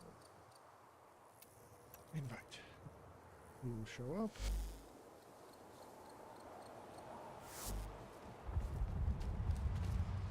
Once he joins and he shows up, we can make our trade. You want to try to be as fast as possible. Somebody might have hit him for less plat at this point. That's okay as well, right? Like if I lose the sale, obviously you can see I'm doing okay on plat. I've got my boosters right now. So I'm not like struggling by any means, but when you're really low on plat, like you might miss out on a deal, so you might want to like lowball because somebody might have hit him back like he hasn't joined yet. So if they're not like super enthusiastic about joining once they say deal, probably somebody lowballed you. So I said 75 while I was traveling to my dojo. Somebody says 60. He's just gonna ignore me and go there, which is fine.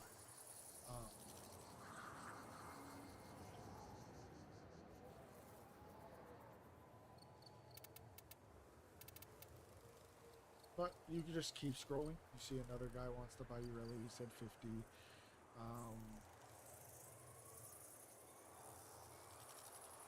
Yeah, see, so he declined the invitation. No big deal. That means he found one. A lot of times people will tell you, some people are really bad at all this.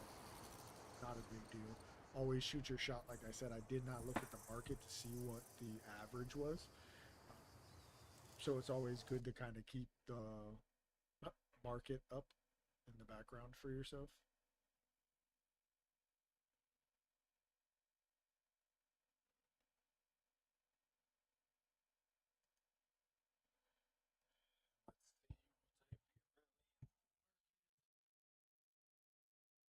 Yeah, and your really prime set was 65. I asked 75, so I wasn't too high, but I'm sure he found one of those 65 guys and just said, screw this guy, I'm gonna go with him. Like I said, which is completely fine, right? Like it is what it is. It's not like I needed the plat, but so when you do need the plat though, let's say like you're hurting and you're like, damn, I need, ribbon slots, or I need weapon slots to claim something out of my foundry, or whatever it may be that you need platinum for and you don't want to miss the sale. That's why I said, like, after I would make my list, I usually would go to Warframe market and just see what the market value is on all of the sets that I did have. Write that down next to them so you know what to ask people for. So then right there I would have made that sale, because I could have said 60 and then probably nobody would have lowballed me. And I'd have made 60 plat right there. The 15 wouldn't have made a difference, right? So here's another person. So we'll go here. Try 70 this time. And we're already at our dojo. So when you're trying to trade, the dojo is a good place to be. So you could automatically.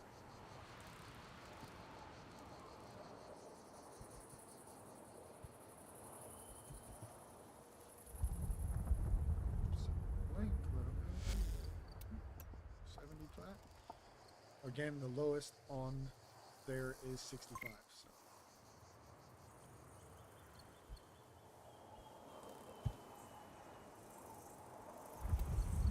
say 70. If he comes back and says 60, I'll take it.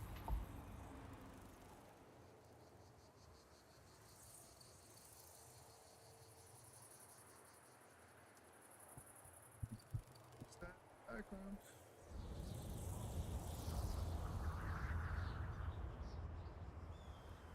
See, but market says 65. I'm 5 above market. Again, somebody could lowball me. He might not write back. He might come back with a counter offer, or he might just say invite.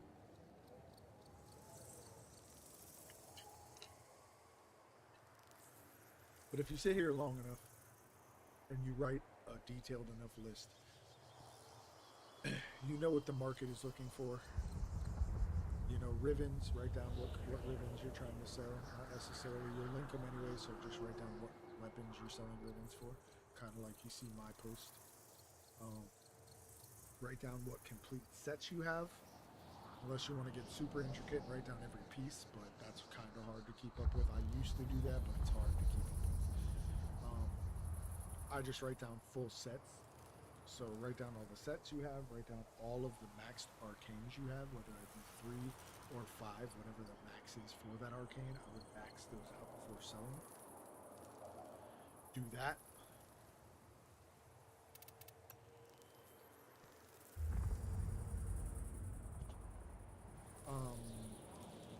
And see what happens.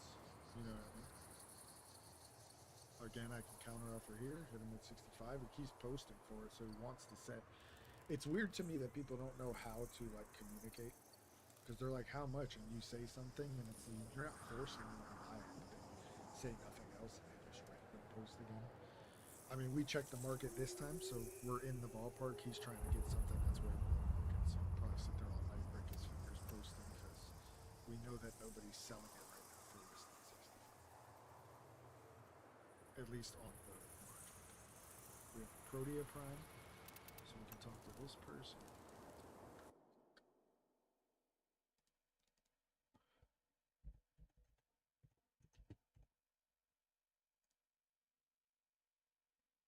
Alright, that says 35 is the low.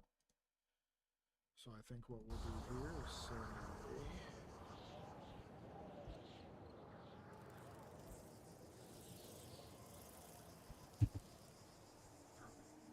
and we'll try 40. There's that tab out, so right sheet.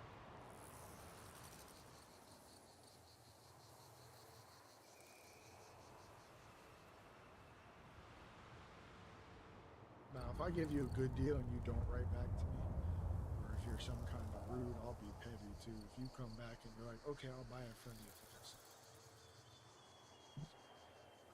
Cheese on the Warframe market, because I always try to be extra polite on here. So if I offer you something and you say no, I'm never going to offer you something. When people get all pissy if I don't give them the price that they expected or like, and then they come back later because they realize I gave them the best deal. So they sit there for 20 minutes and realize nobody else offers them. Then they'll come back and go, oh, no, I'll buy it. 9 times out of 10, I'll either try to charge them more and be petty that way, or I'll just.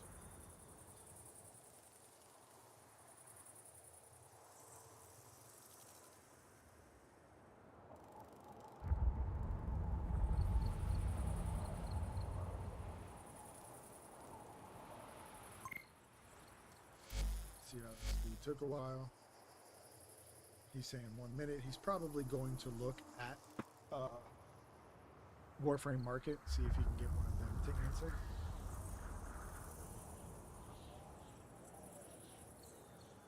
Because there are some 35s on there, but he might just take my 40 if he can't get anybody to answer in game.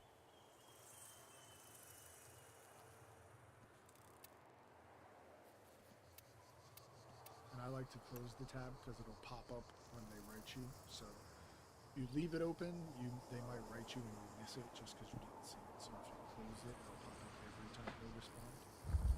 So I usually close it so I make sure I don't miss any response. So this dude wants to buy the Rally. I have that. So we're going to go ahead and talk to him. We're going to link it. Rally. go for the 70. See what happens, right? Because again, everybody's different, right? There's so many people out here. We know the market is 65. That's the very low though. There's about 3 or 4 of those on there, right? 70 is not a bad price. He says invite. I'm already here now. So this is much quicker. This gives less time for somebody else to offer him, so I'll probably hit it. See how quick he was able to join. The quicker you are to getting the trade done, the quicker, you know, the better chance you have of not being at your dojo is good. You see he's here already, so we're going to go ahead and slap him into the trade. Search bar, we're going to go directly.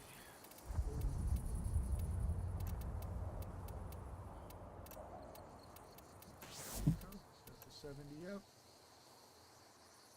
I try to move through this as quick as possible too, because people could still be offering. We could all the way up to accepting the trade. So then, boom, there we go. 70.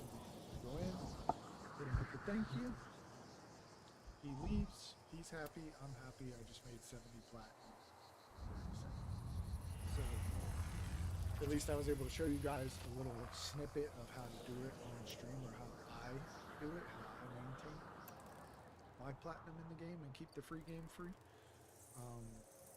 So that quickly we made 70. We got 75 for any types of auxiliary spots, or weapon slots, or ribbon slots, or Warframe slots, or all of that stuff. Because one thing, when I tell you I'm an OG Tenno, like, I mean it, right? So when I show people my account, not only do I have a little bit of platinum, and I have like all the deluxe skins and things like that, but like my arsenal is where like my friends, a lot of my friends get shocked that play with me, is because like I kept, like, if I go just to inventory wise, if I go in through inventory and show you guys just like the weapons,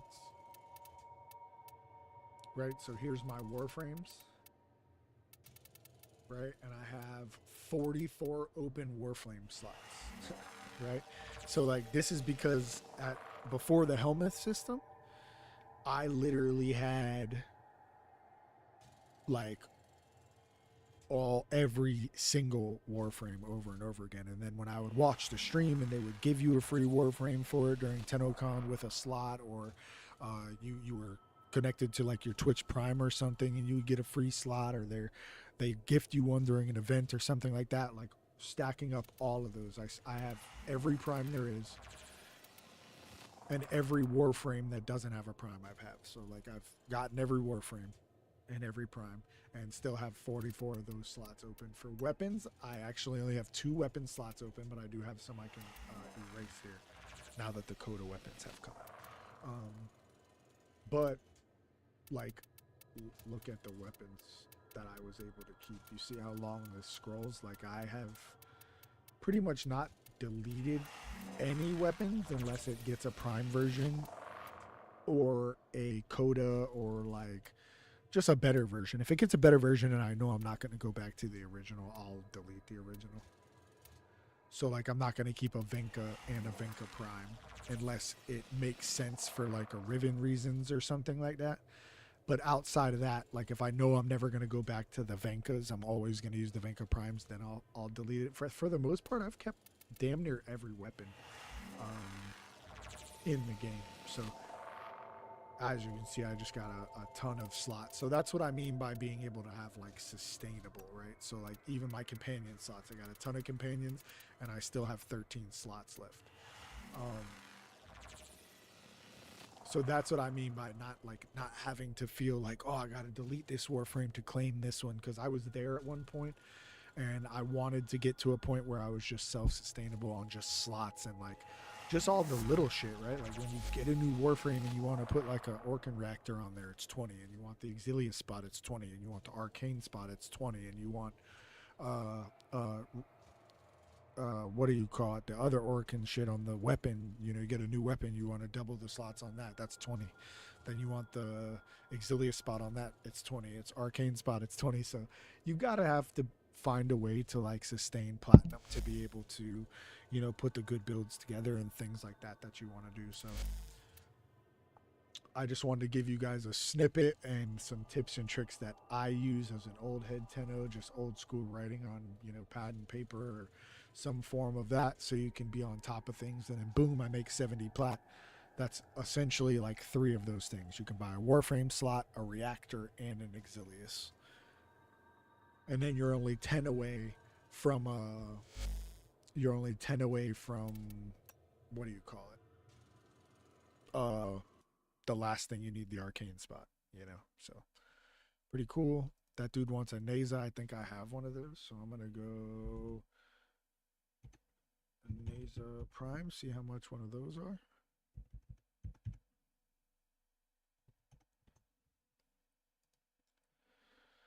On the market, see Neza Prime's low is 80. There's one guy for 85, and then a bunch of people for 90. So I think I'm gonna go for 90. So I'm gonna talk to that dude, and I'm gonna say,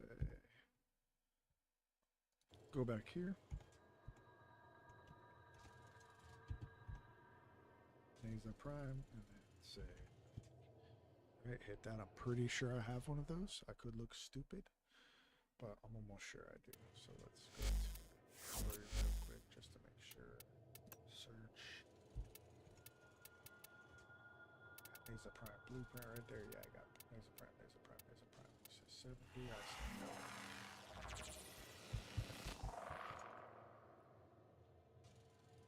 I'll say 80 lowest.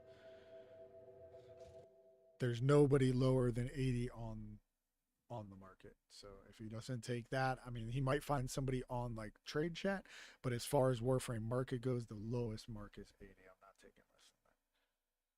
So if he finds somebody, good for him. If not, all right, no, thank you, peace, good luck. And it's that simple. I never hold any grudges. He doesn't want to spend 80, that's cool. He wants to cry over 10 plat, let him cry, but I'm not folding anymore. I asked for 90, I went down 10. He can't come up 10, then he don't. I also had a Boar Prime in there, so we'll talk to this dude. We'll go back here. Let's see what a Boar Prime is running for on the marketplace. Boar Prime set. Ooh, that's at 92. So say 90 for 90.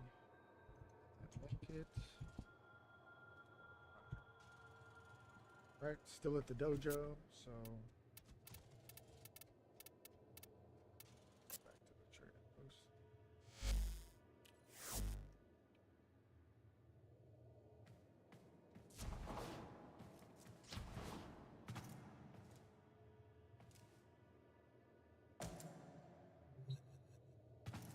See what he says. No, let's say nothing.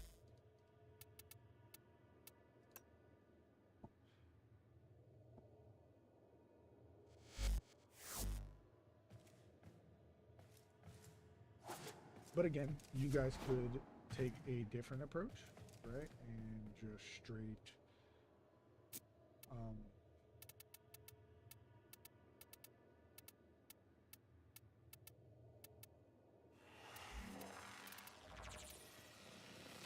what do you call it?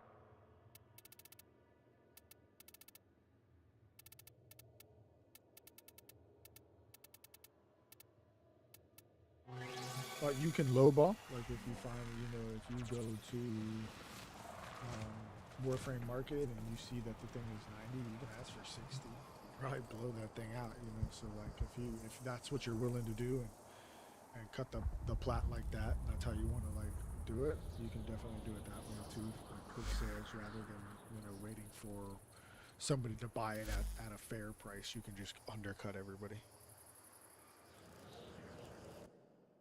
So definitely different strategies to how to sell it, but it just shows you, like, I would say one thing that I would definitely suggest is already being at your dojo when you're ready to like do it, so that when you do get a hey deal invite, you can just invite them straight to the dojo, and you give people the least amount of time to try to take the sale from you. So but while we have our boosters up and I don't really need plat, I'm going to go ahead and start running some missions, guys. But I was glad to give you a snippet of making a trade live so you could see that it does work.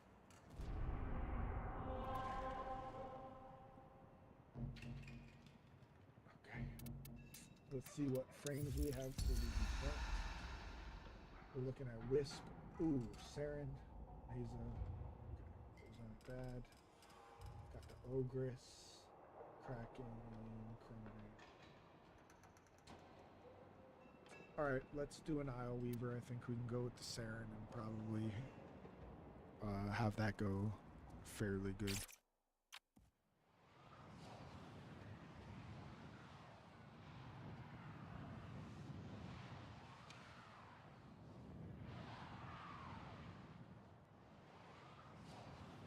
Later I will definitely actually make my own list and we can hit the market a little bit and show you that you can consistently make plan if you push a little hard.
The triumph of dust.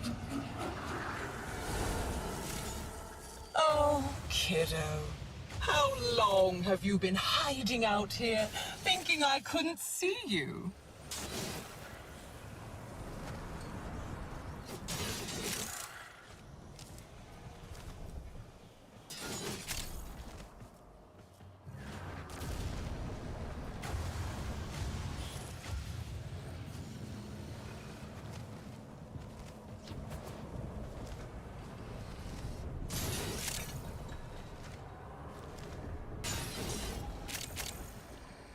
She's taunting me, just like Sithel said.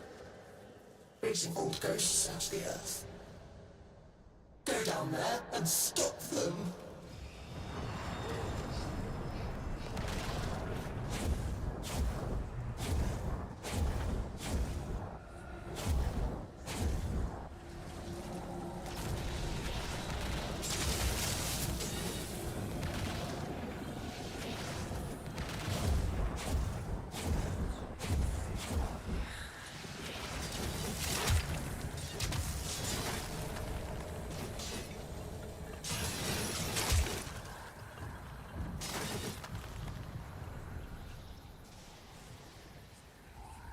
Guys did not know this was over here in this mode. It is, so definitely put your ass in operator mode and head on over there.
The king isn't a real boy. He's just a doll. I pull his arms and legs off for you? Approach the peregrine. Do not fear the wide eyes or the gaping beak. They will help you see her eyes.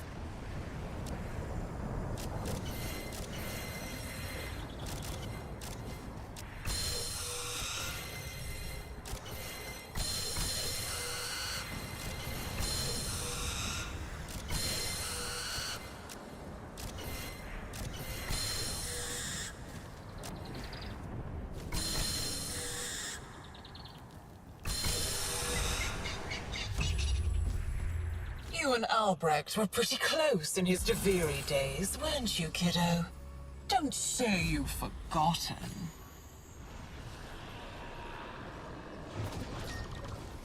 You ran all the way back to my poisoned garden. Now you're chasing me here? What is it you need? Descend into the Undercroft. I permit it. For now. All that loot plenty.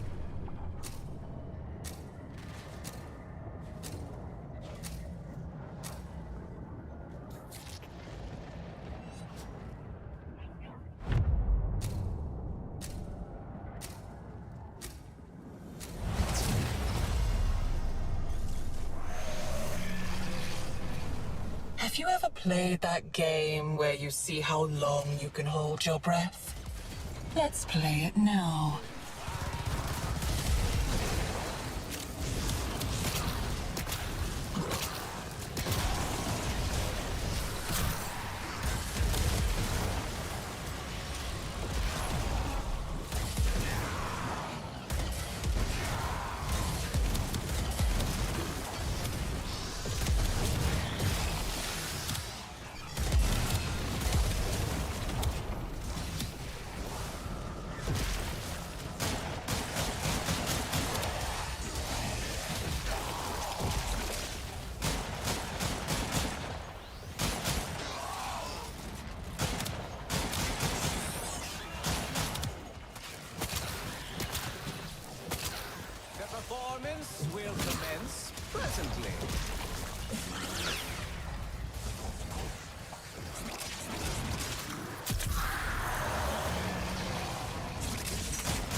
Savor the anticipation.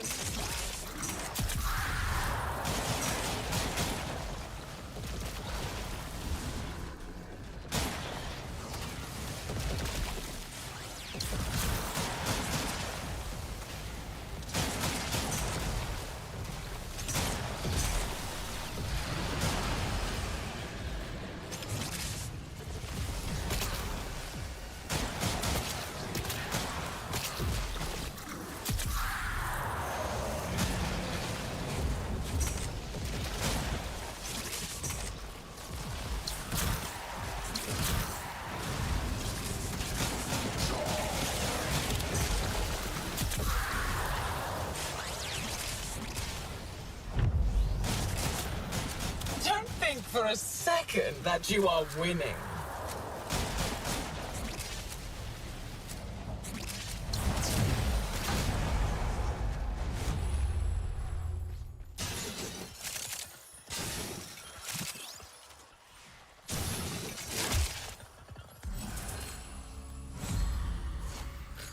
Loot it up. Loot it up. Look at it. This edifice of guilt. He knew what he did. What he took. There were people here. She unmade them. You have to find what they left.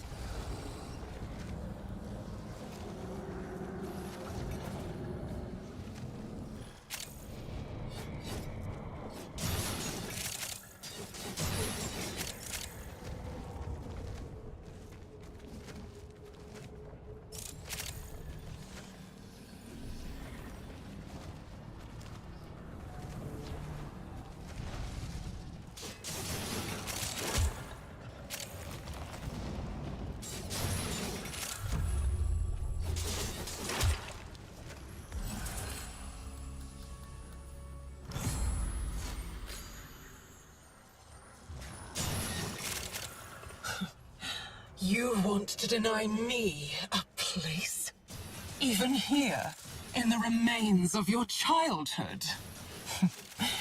Not very nice of you, kiddo. Oraxia. The scholar's pet. I heard the usurper imitating his voice. The spider is her servant now.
remembers Araxia, doesn't he?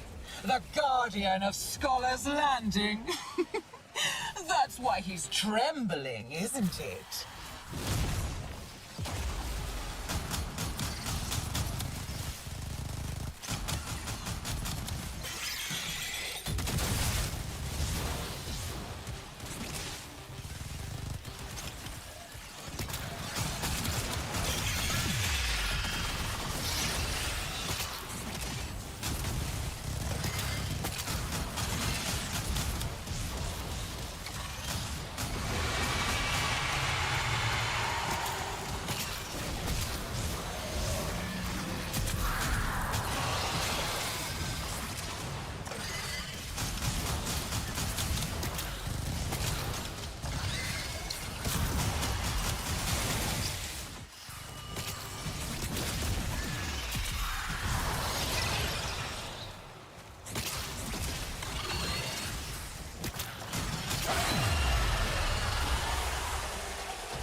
You had to put her down.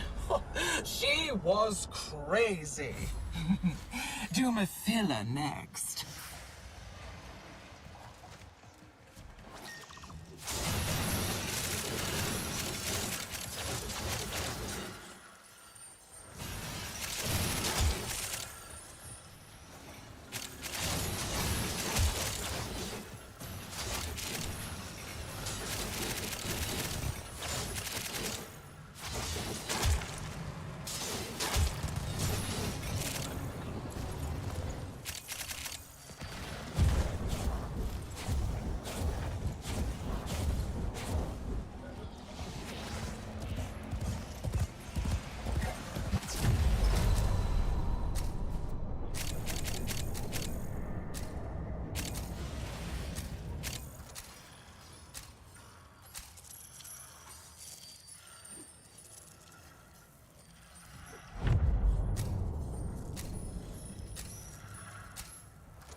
This isn't your undercroft anymore, kiddo.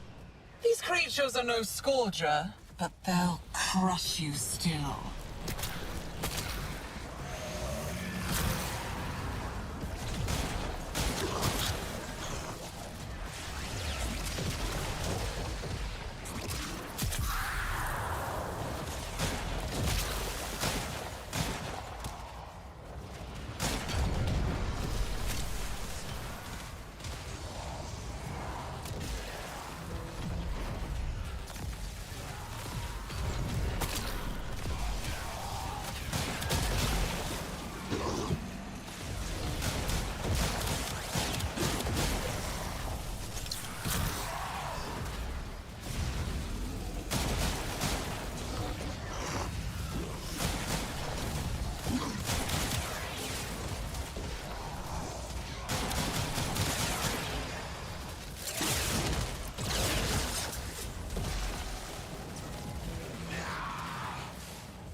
Sure, waste your time down here in the Undercroft. I'll have my fun up in Deviri.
Valiant, honorable, and An utter waste of energy.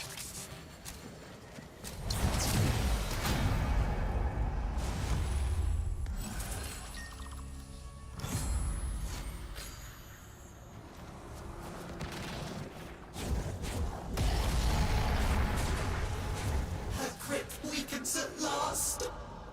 Call forth the beast that binds her to Duviri.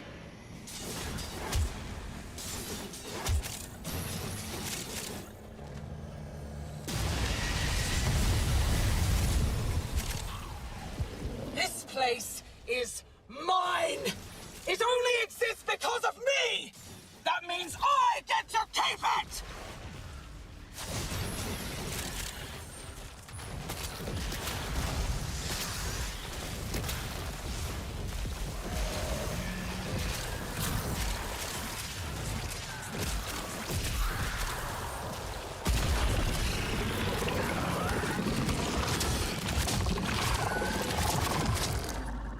This is your future!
There were supposed to be two.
Her thread is cut! Oh, you may safely resume your throne, Your Majesty.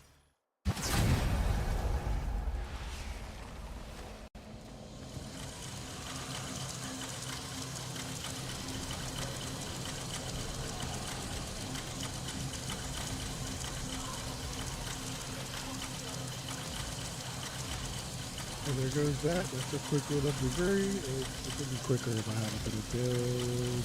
Like going more serendipity build. But just a better synergy. So it could have been really interesting.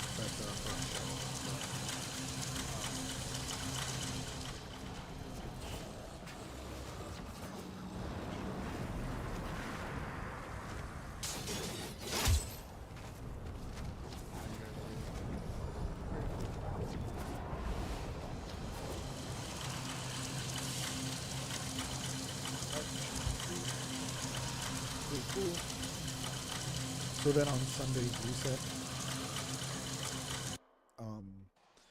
we will be able to turn around and check out any of the incarnates we don't have, which is dope on this, and be able to stack up on those and build them quickly. What I need to do is I built a bunch of incarnates. I gotta start working on them suckers too.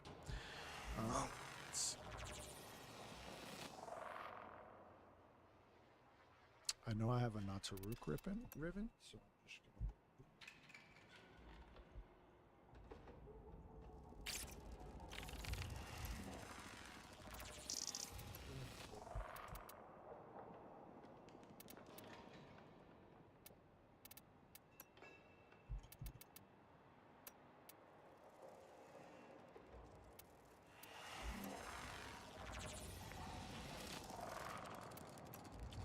take a look at those.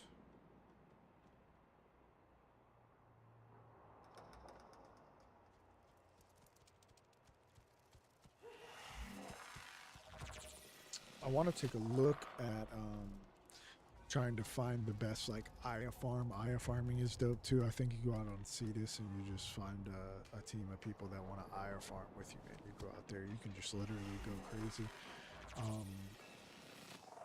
And stack up a bunch of Aya so you can buy up a lot of the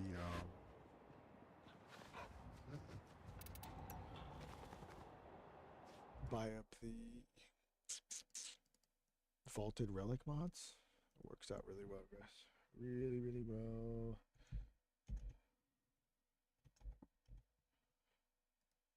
How much is that running? Oof, almost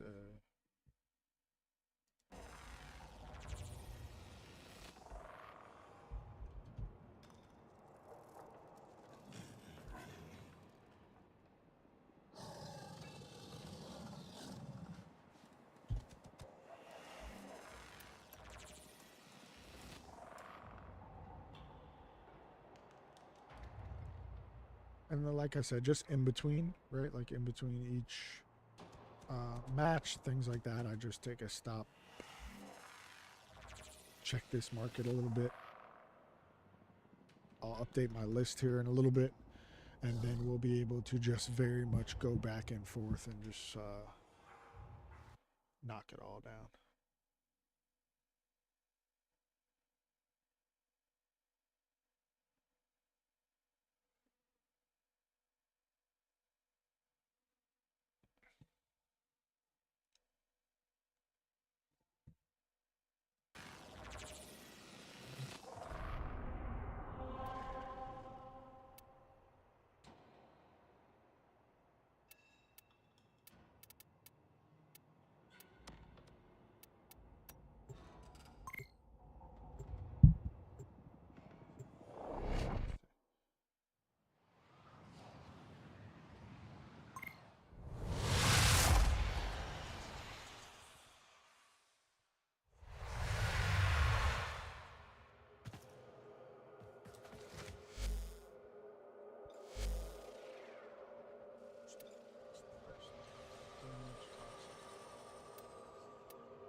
So ribbons are kind of all over the place.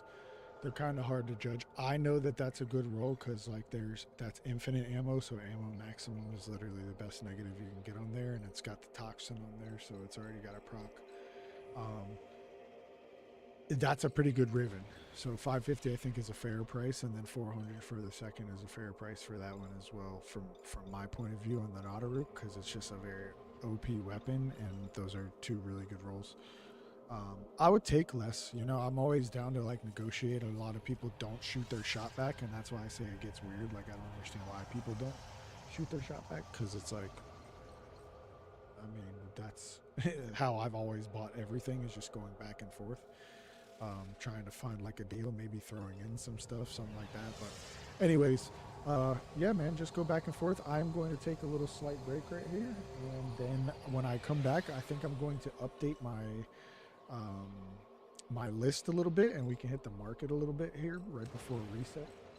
We're looking at about 40 minutes, or like a little less than 40 minutes before reset where I'm at. So with that being said, I want to try to maybe bang a couple trades out before reset so I can burn those and get that trade reset. So yeah, that's what we'll do. I'll update my list here in a couple of seconds, and we will go from there. So I'll be right back, guys.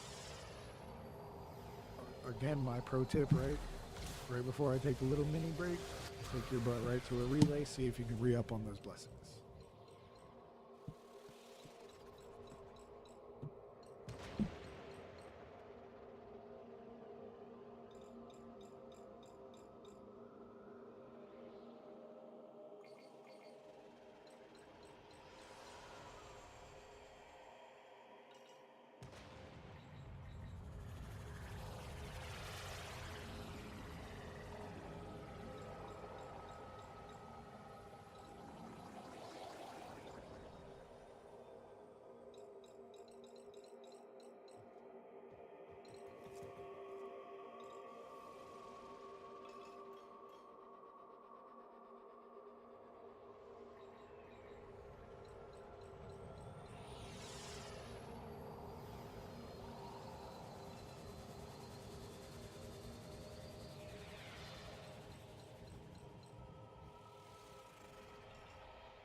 Alright.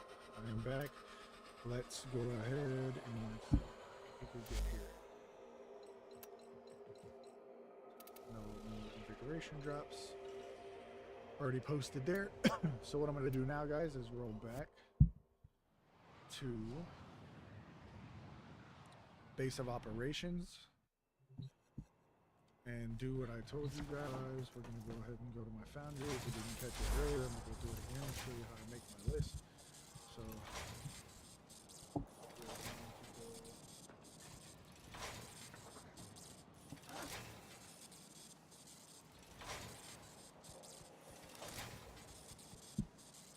down the list here, see what we have. I've gotten pretty quick with it.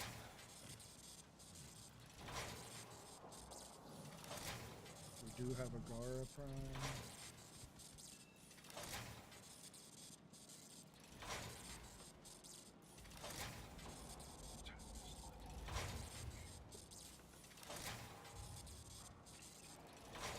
So we have a Gara Prime there. Garuda node.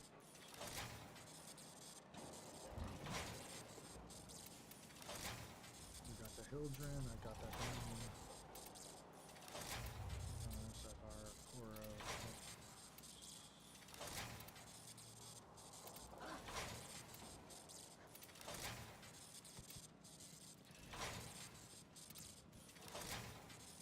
We do have a Mesa.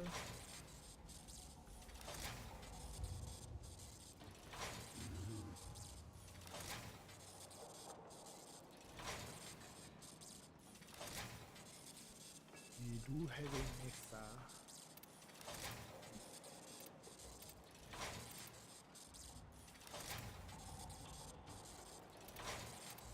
Got the Protea on there, yes. Got the Rhino up there. Sold off.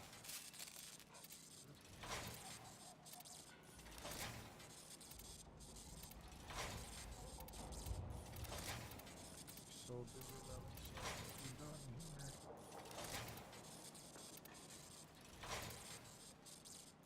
Yeah. Catch up our primaries.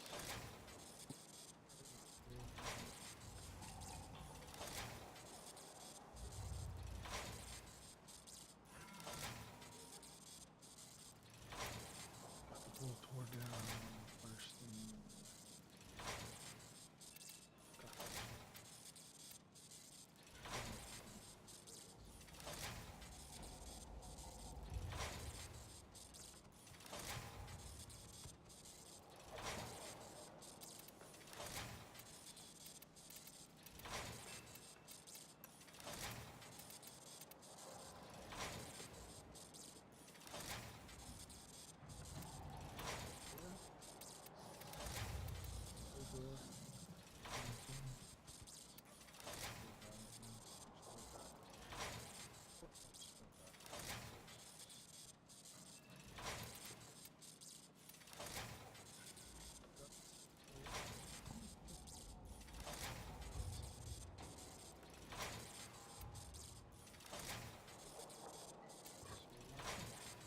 Alright guys, so list made.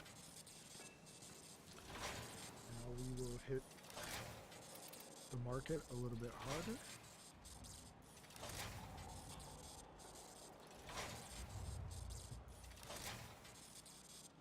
Keep posting for our Rivies because we want to get rid of them, but we'll keep an eye out on what people want to do. So this third wants to buy Boltor Prime for 50.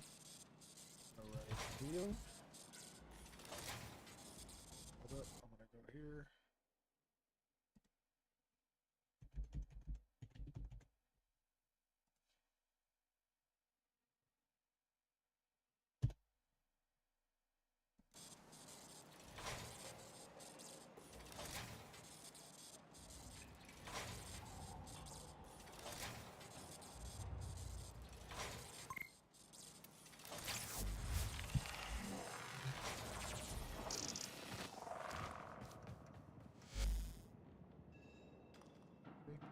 Simple as that, guys.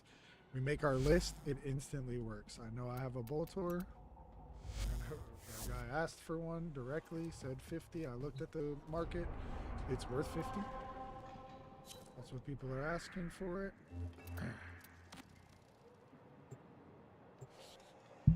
So he wants it for the market price. He gets it. Easy money, guys. That's easy plat right there on stream. I've made 120 plat in the last, I don't know, 30 minutes on stream with you guys. So go right over here real quick. Boop.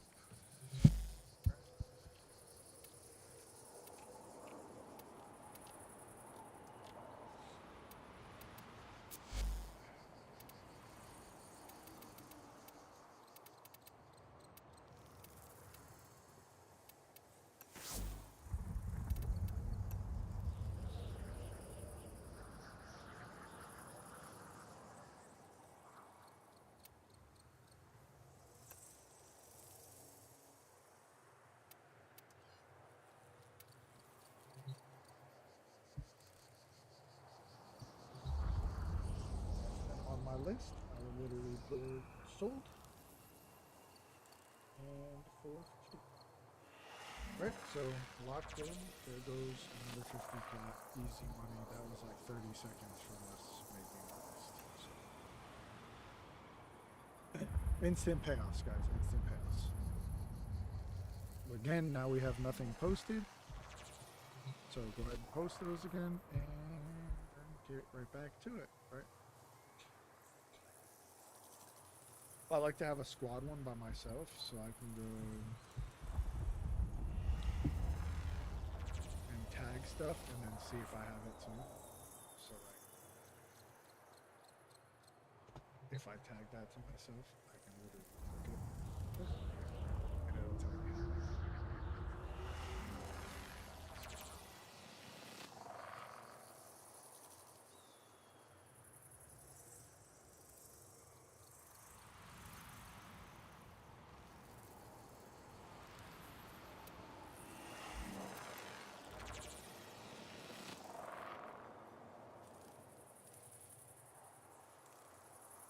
That's how to sustain plat. I also know what rank 5 ultimate I have for the most part, but like I said, if also you just your keyboard comes and you have a little squad chat with yourself, you can tag stuff in here.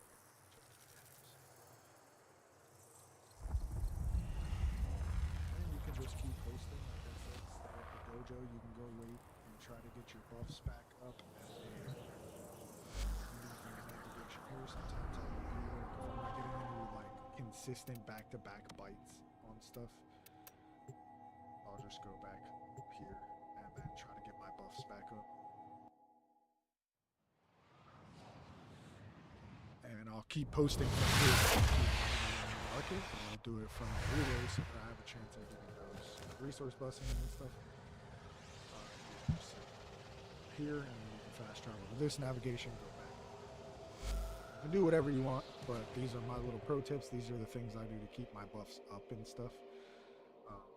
Because like I said, I always like to be at like max efficiency. So no reason not to sit here.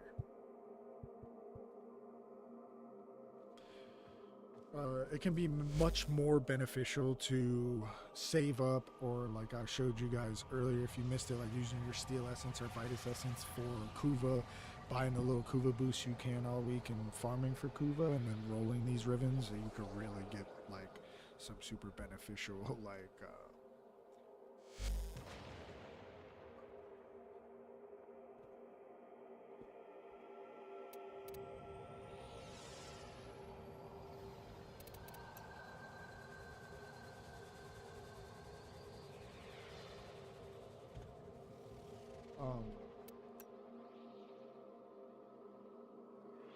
see if we can get that guy.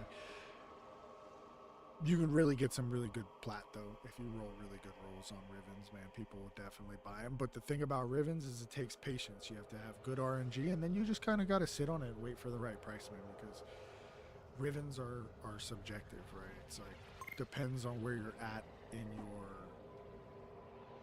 Warframe like path on what Rivens, you know what I mean, like what they can go to. navigation real quick. We're gonna go to the dojo because now we got that guy to bite again on Protea, so we're gonna go sell that. Like I said, we know we have Protea because of our list. It works, guys.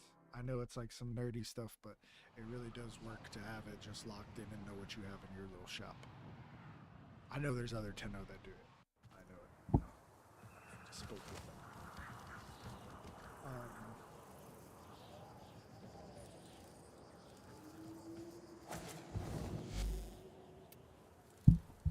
Let's go ahead and invite him.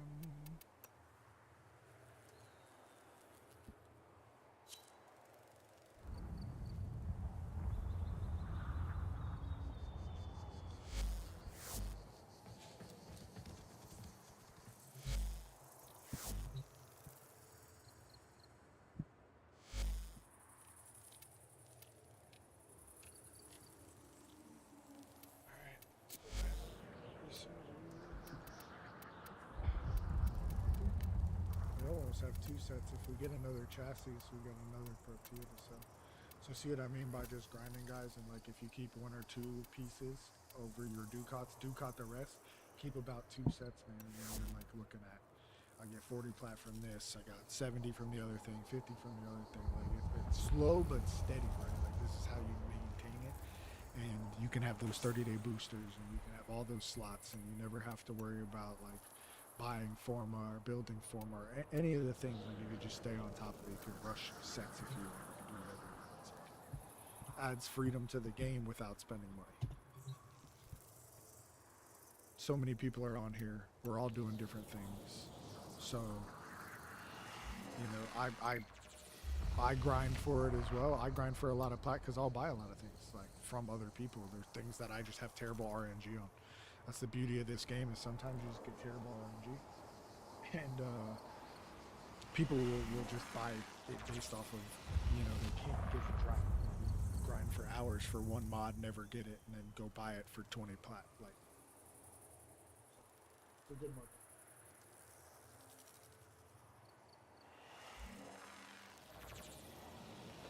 Like I said, just knowing what you have makes you stay on top of it. You can make consistent back-to-back sales.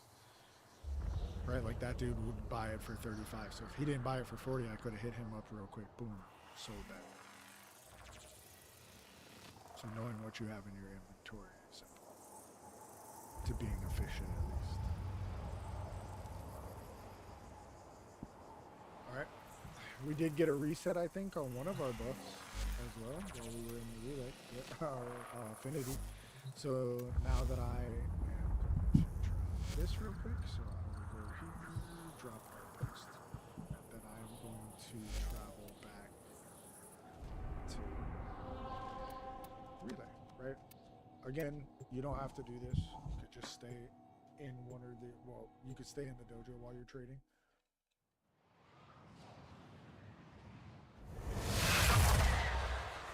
But I like all the free buffs, man, so I just...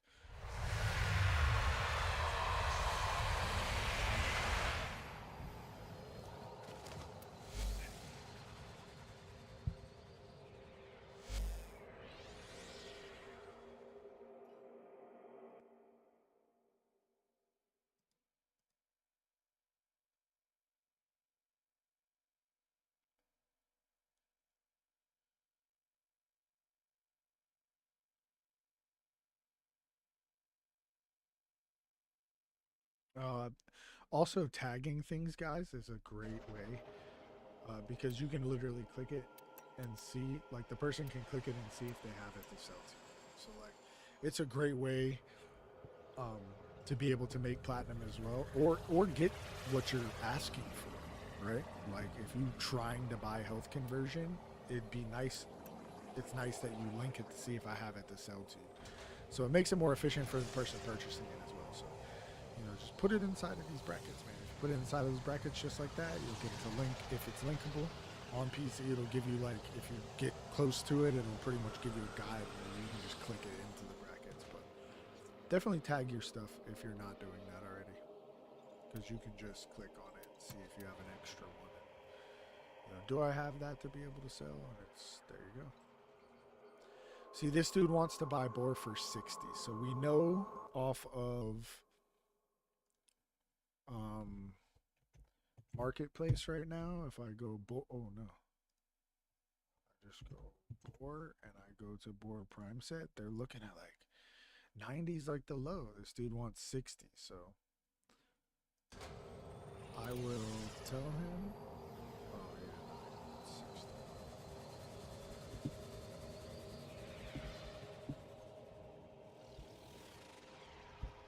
I'll say 75 is my low. See, so what I mean by making the sale and lowballing, like this dude, these all have good reputation, right? Like this dude's got a good reputation. He's not overcharging people really. So I was right on the head with that 90. He just didn't answer me. So I put 75 my low. He wants to buy it for 60. Nobody's hitting him up though. See, sure, I'll do that. So now, or even better, boom. He'll invite me. So again, knowing what you have gives me a leg up. Reaching out and then having, you know, your second monitor or something open on. Having your second monitor open on market also helps out, right? So you're able to pop on the market, see what the market is moving at. 90 is you know, where the market's at right now. So 75 is lowballing a little bit, but I'm making the sale while they're still posting. So it's just really what you're willing to bear, right? I didn't even have a boar prime set before I started this stream. So another 75. Quick and easy.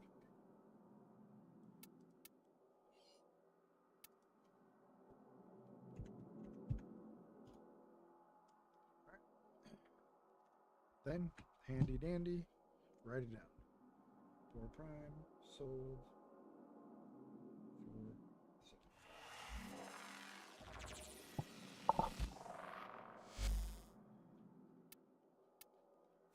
Alright, get out of their dojo. And what do you think I'm going to say next, guys? Head back to the relay.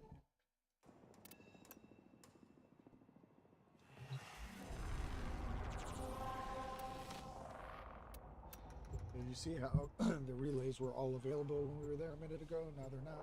That means people are in and out of them, right? That's why you're always getting the blessings. People are popping in, spending their essence. Maybe popping in just to bless, or popping in and waiting to get blessed, or touching their syndicates. But like usually, you know, you have a good flow of people in and out of them, so you have a good chance of keeping these blessings. All right. We're looking at. We sold some stuff pretty quick, guys. It's been pretty awesome, I'm not gonna lie.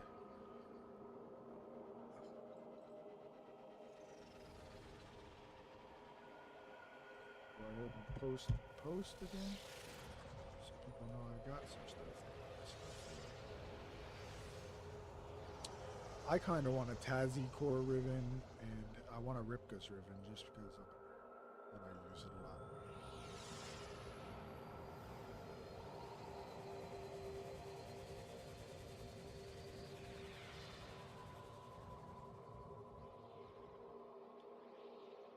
And then once I get back, I just try to slow stroll and get back to the bottom, but try to make sure I'm not missing too many of the things that I know I can sell. Galvanized mods are really good. You can get like 90 to 110 plat depending on the day if you max them out. So I do a lot of that, but it costs a lot of credits, a lot of endo, man. That's why people are willing to pay the plat for it consistently. But if you're looking for consistency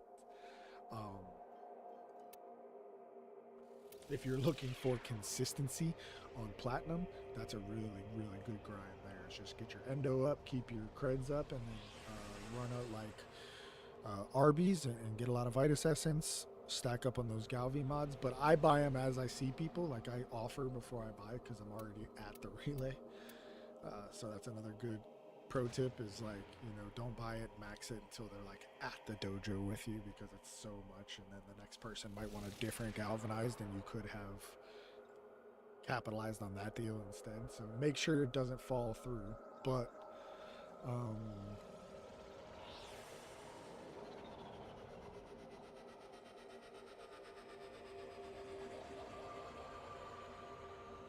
yeah, I just scroll down, haven't seen anything, 13 seconds away, copy paste.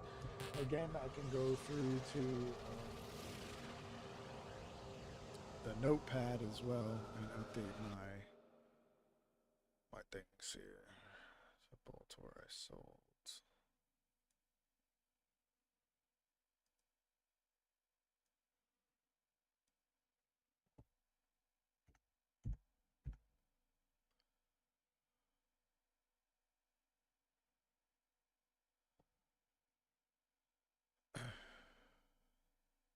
I'll update that later. Let's just stay on this here.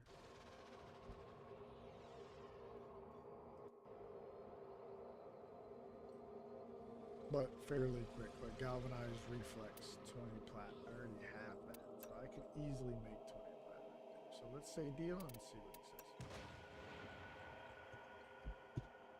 Right, that's easily 20 plat because I usually keep one on deck. I don't have the endo right now to max it anyway, so. See, this dude wants a Protea Prime. Like, those sets go pretty quick. As long as you know what you want and you stay on top, pretty much almost guaranteed to like make some sales anytime that you put like real effort into it.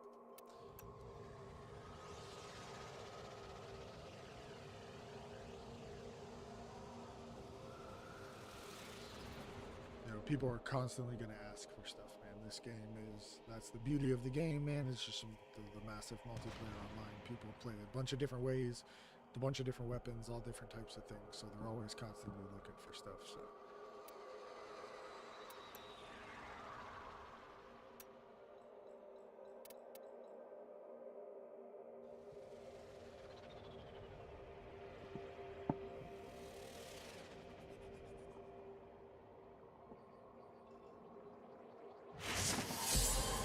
See, the easy buffs over and over and over.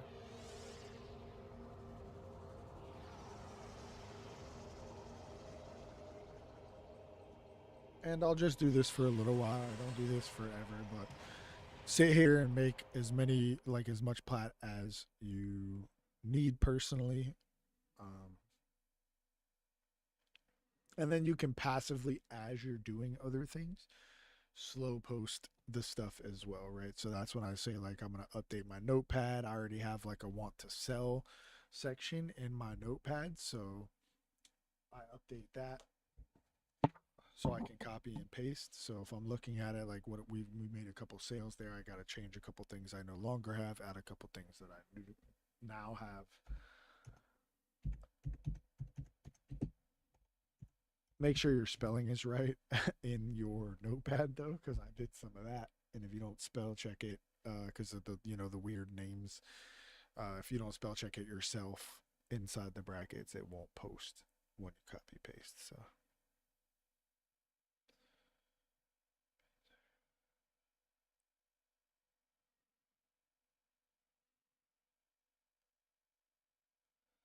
So I no longer have a Wisp, I still have a Rhino, I got a Sevagoth, I don't have a Protea. But I have a Gara.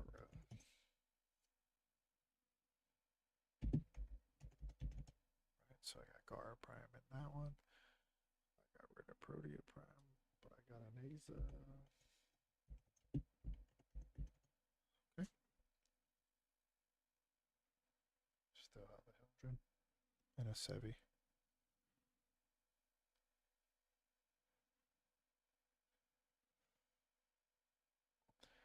Right, so then I will now copy this one.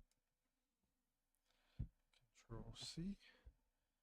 Now that we have no post going over here, now I'm gonna do sets. So I wasn't really getting any hits on the Rivens. I'll post them about I don't know, maybe 5 rounds. If I'm putting like max effort into it, I'll post 5 rounds and then I'll switch. So now I'm gonna do this. This is at the 180. This is going to be primaries and Warframes, and then I also have one for secondaries and like anything else I might have, like Corvus Prime or melees secondary, melees and other, I guess. I'll post the sets a little bit, put that out there, see if anybody reaches out about any of the sets. And like I said, you can do this passively too. You don't necessarily have to sit here. This is where I might pop something up in the background and like kind of chill, but I already know what I have now.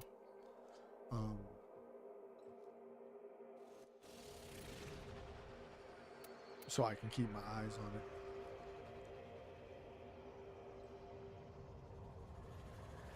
Like I know I have a Bronco Prime. So I will talk to this person. I will go over here and check the market for Bronco Prime.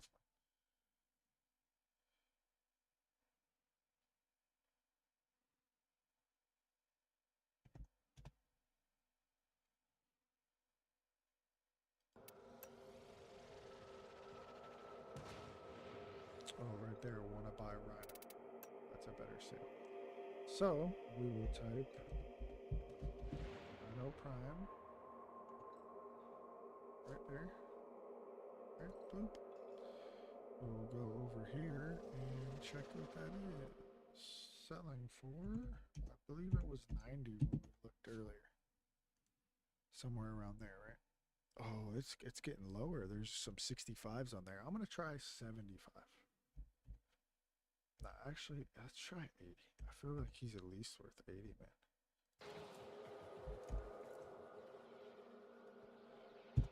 It's Rhino. So let's see what this person says. Maybe. But see, you can sell these two maxed. If I hit this dude, I could probably say 100 a piece and navigate somewhere between 90 and that 100 mark for each one of them, and that's like 200 plat boom boom off of, you know, endo and a couple of mods, because it's just hard for them to max it out, man. That endo grind is real. Gotta live in the murmur.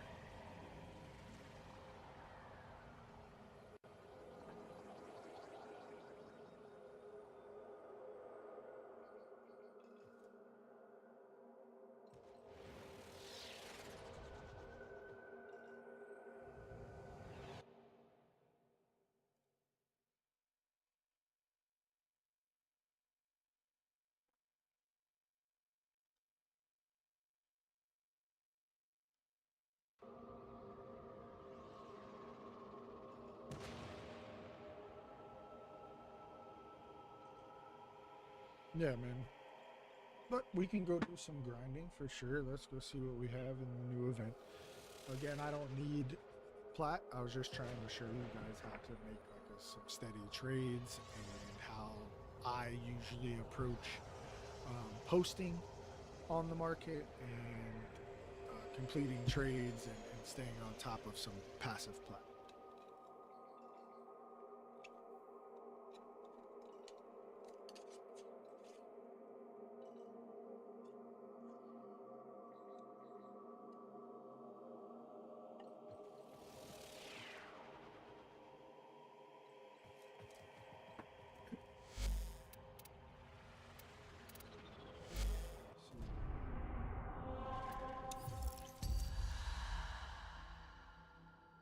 And plus it's just 8 o'clock, guys, so I wanted to make sure that I got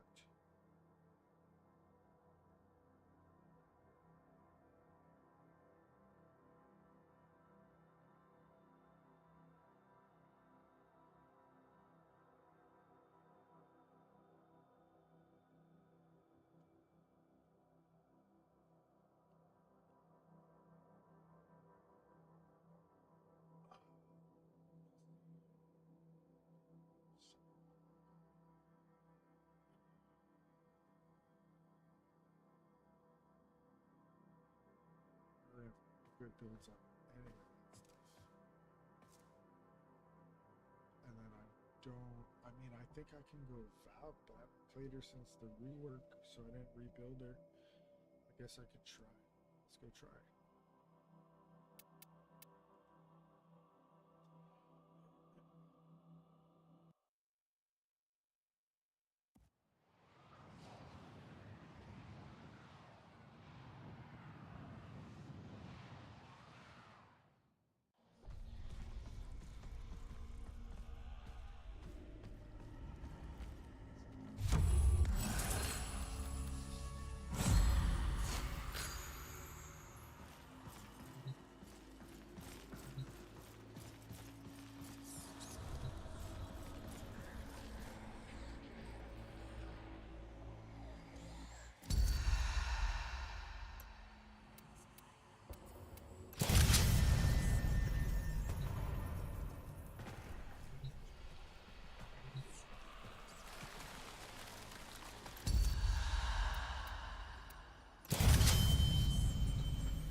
the triumph of dust.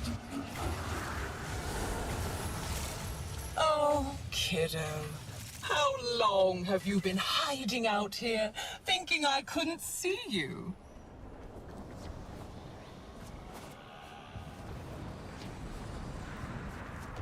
I'm not afraid. Really, I'm not. I just need those shades banished. That's all. I'll be right as rain after that.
I know you're sore about what happened to you, but look how creative you got.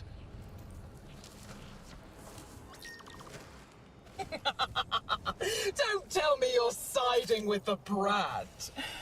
It's about time to grow up, don't you think?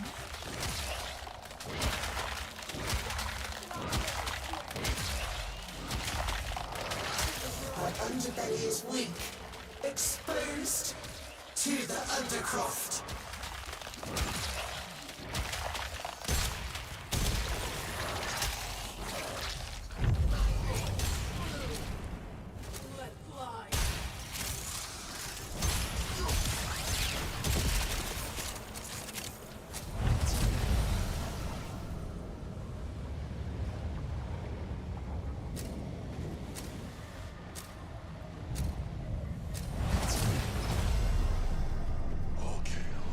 Kiddo, is this where all your secrets are buried?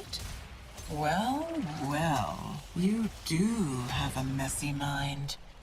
My forces will sort it out.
The anticipation while you can.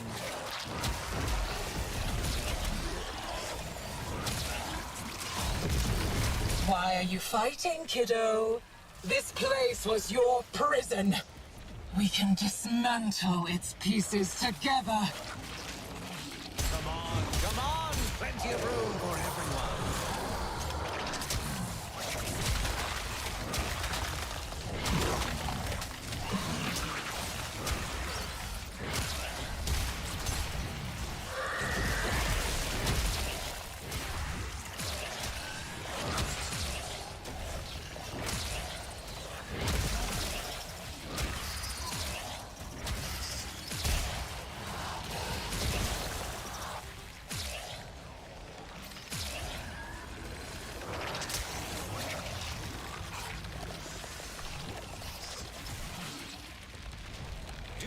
yourselves. You'll all be able to see. I promise.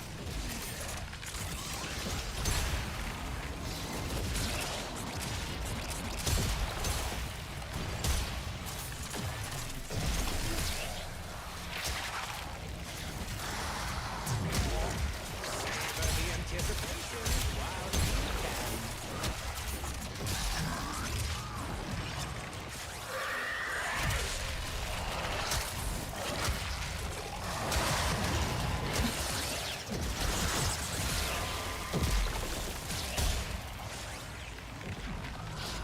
The Tenno mounting excitement.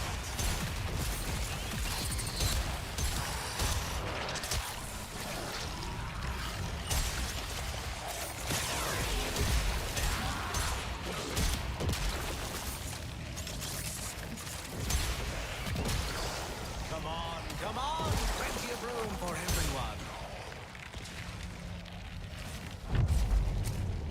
If you're wasting your time here, who's protecting those freaks back in Helvania?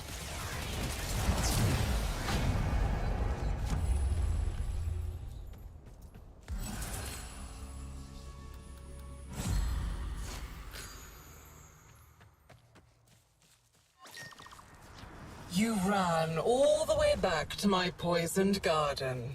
Now you're chasing me here? What is it you need? We have to delve deep beyond the madness. Unlock the reserves the scholar instructed us to keep.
Look at it.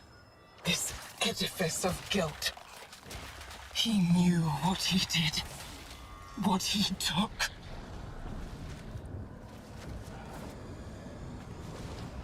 You have to burn her influence out at the very roots. If that means sending you into the Undercroft, then so be it.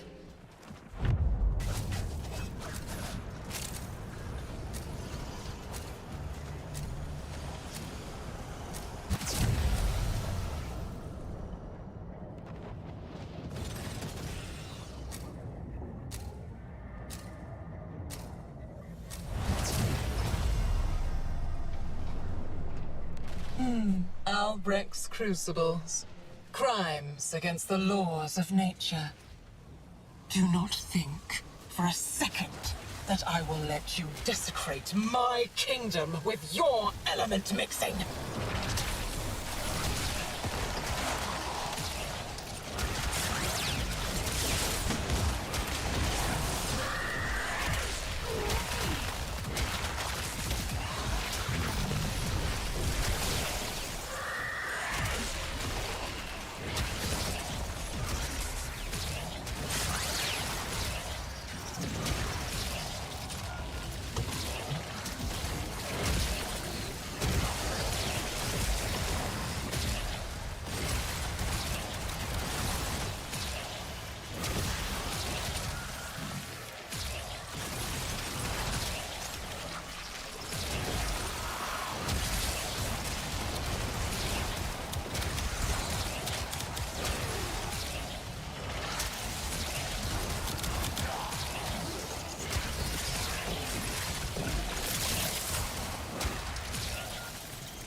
That's unnatural.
You've made a mess of those elements. A shameful mess.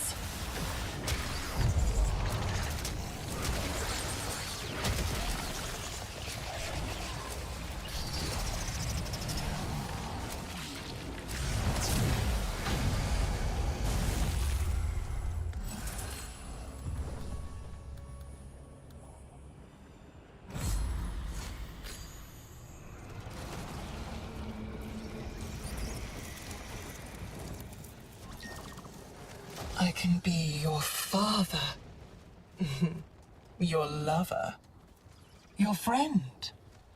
I can give the dead back their voice. All you have to do is ask. Araxia. The scholar's pet. I heard the usurper imitating his voice. The spider is her servant now.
remembers Araxia, doesn't he?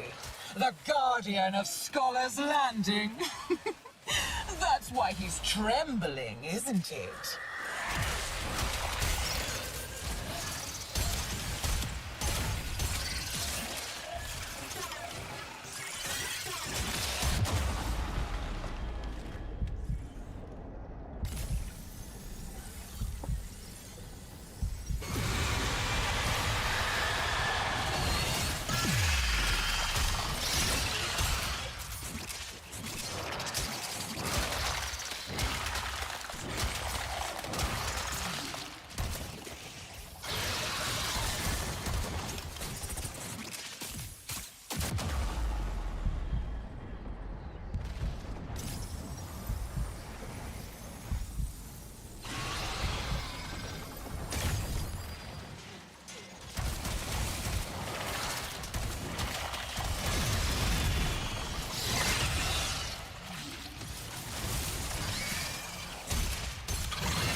Not very nice, kiddo. Albrecht wanted her to help you.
awakens at last. Call forth the beast that binds her to Duviri.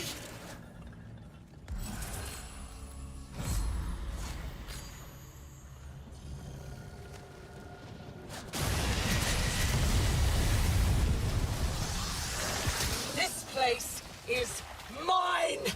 It only exists because of me! That means I get to keep it!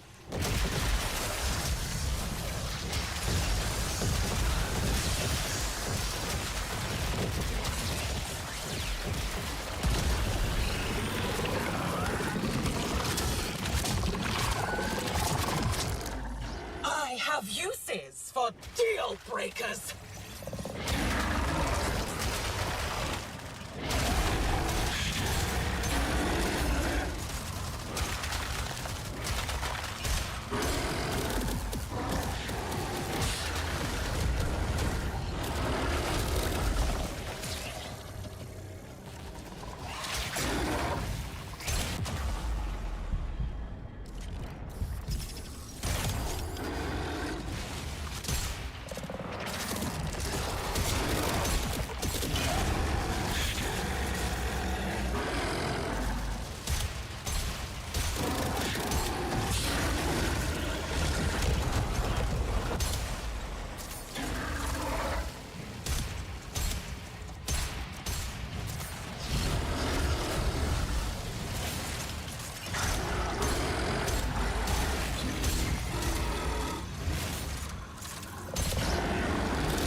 Another one!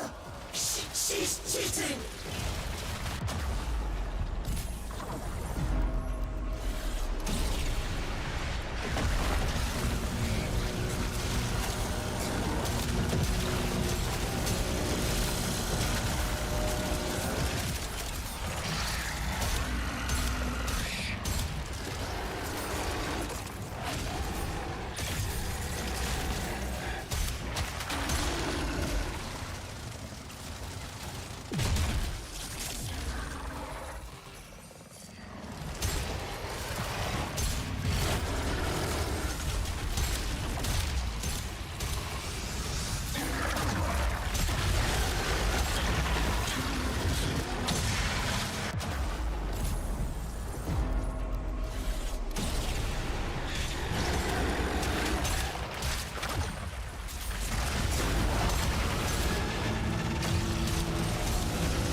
I believe this void flotsam is a weapon.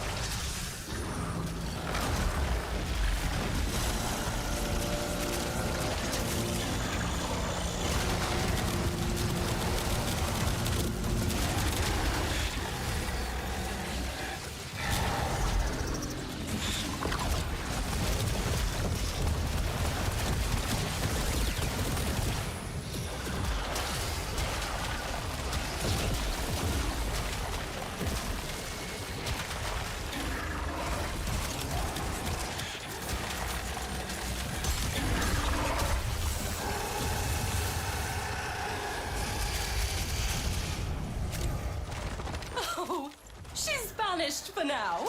But she'll climb back up the water spout again.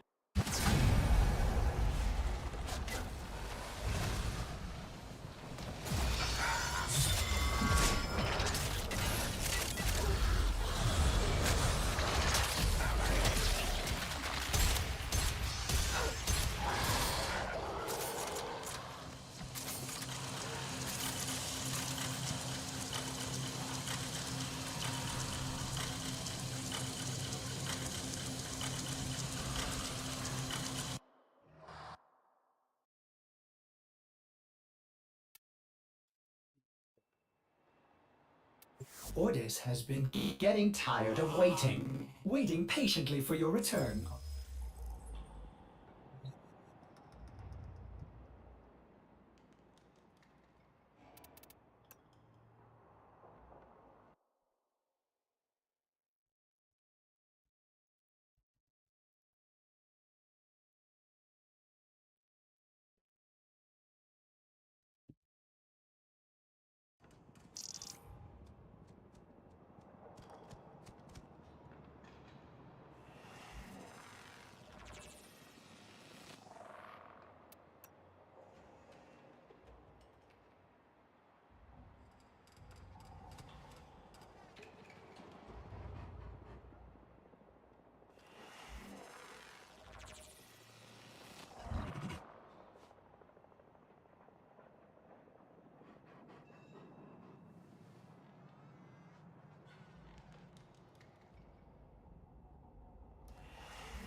And Tenet Cycron. Angleaf? Oh, yeah.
And just like that, chat, we got another 50 platinum chat.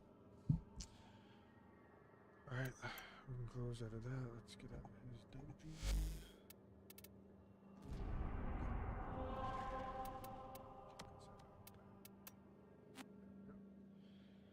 That dude tried to get Baza for 30. Obviously, he's trying to just way undercut me. I looked at the market. The cheapest one's 60. And that's one dude. The next one's 70. So.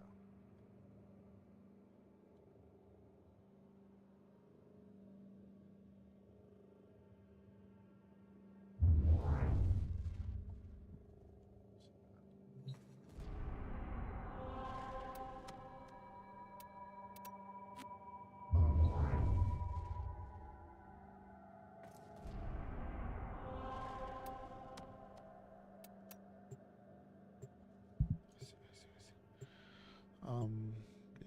that dude has a 0 reputation. He's never sold anything, so I'm going with the 70.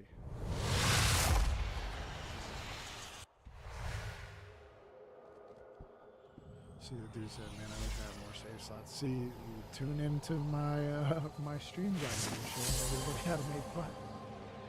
See, thank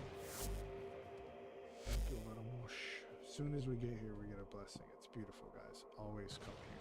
Always, always, always. Alright, I'm gonna run and pee, guys. Drop a post, scroll down. That dude said Baza for 30. Good luck, bro. I'm telling you, just look online, bro, when I'm trying to rip you off.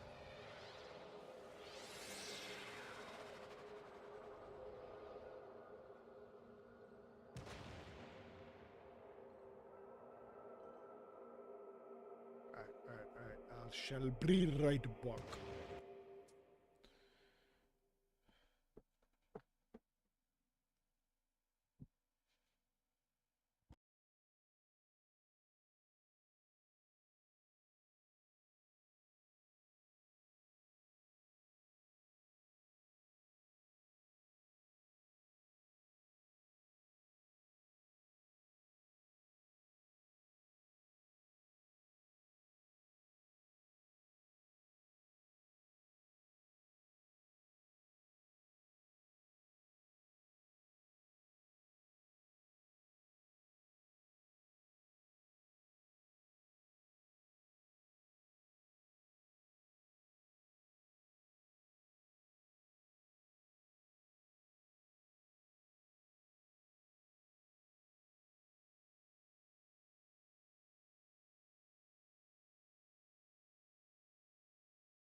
Alright, back to the grind we go.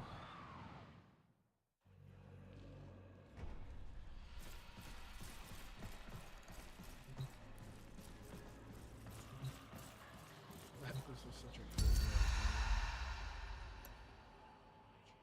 I mean, the frost.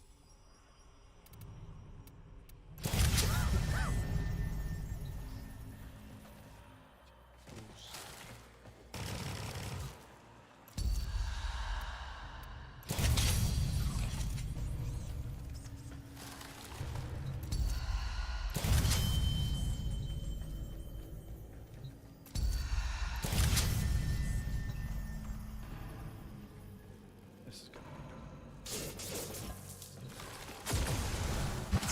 The triumph of dust. Oh, kiddo. How long have you been hiding out here, thinking I couldn't see you? This isn't enough. We need to call in more help. From you. Another you.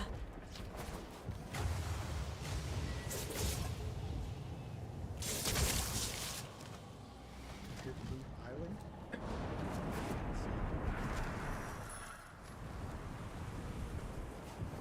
Do not get it.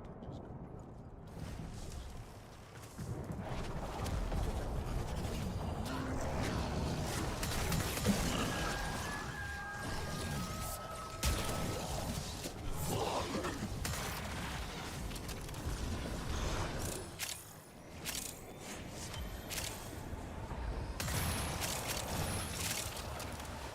Yeah, got him.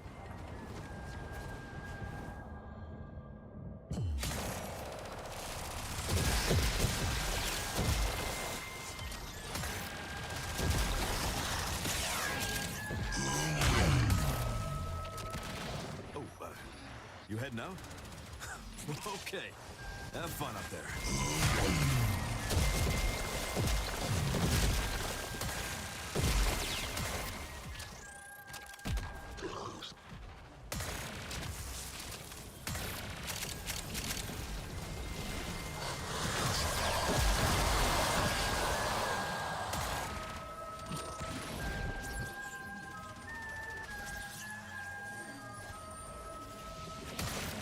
Ball down. Go boom.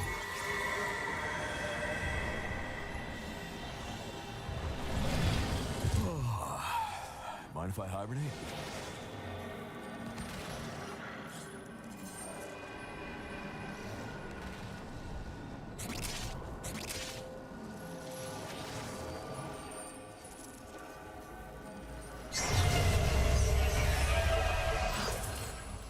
Only two of you. Pity about all the rest. Oh, poor little Thrax. The monster from Albrecht's stories finally came for him. She's taunting me. Just like Sithel said. Raising old ghosts out of the earth. Go down there and stop them.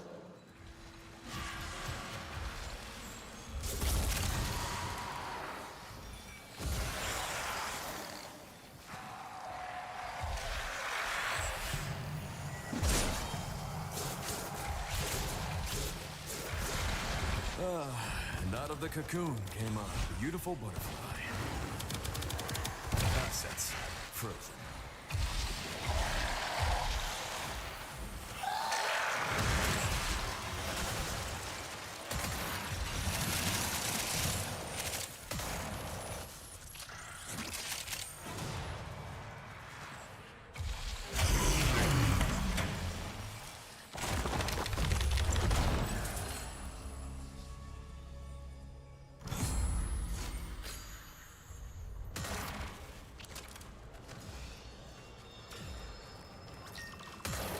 Do you remember the Zariman? How much you learned once the restraints were taken off? Think what we could do here, together. We need to cut this whole embodiment of Diveri loose. I authorize you to enter the Undercroft.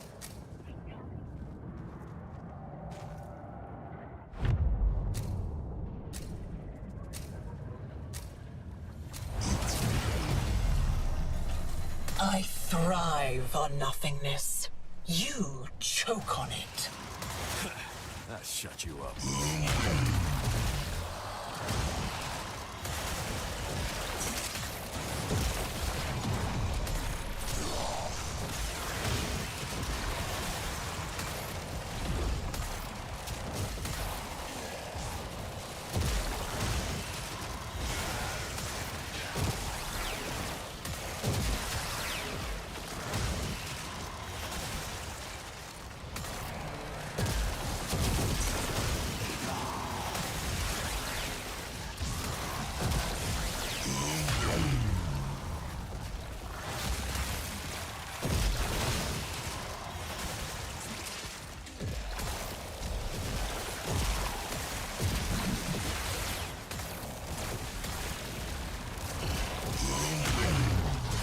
Dangerously close to pissing me off!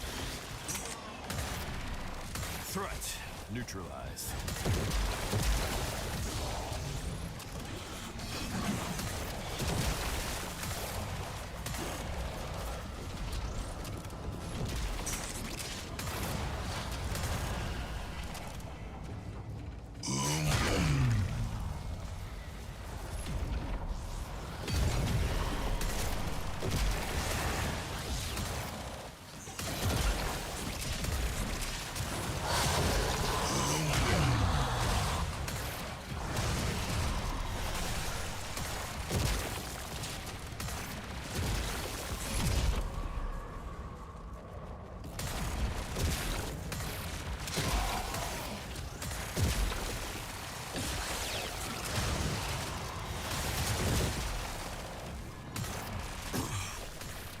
Should have run while you could.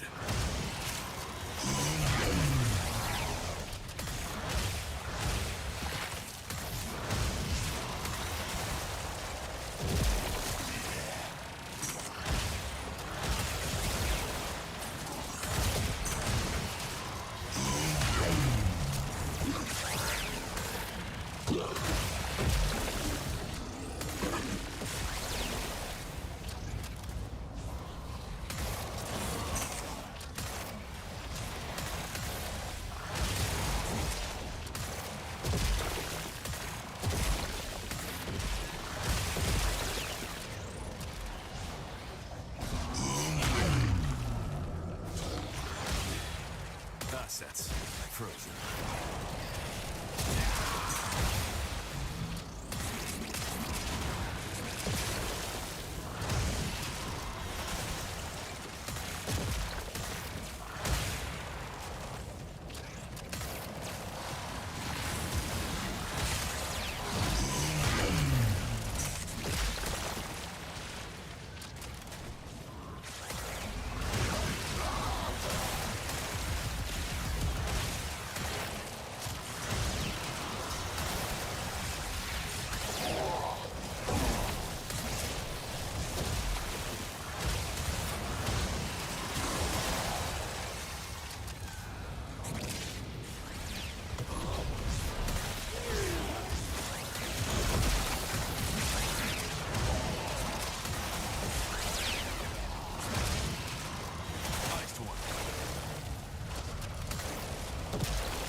Chalk me up another one.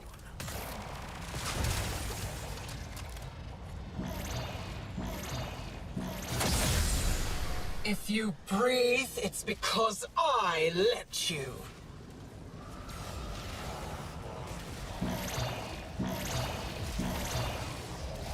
You can only tread water for so long.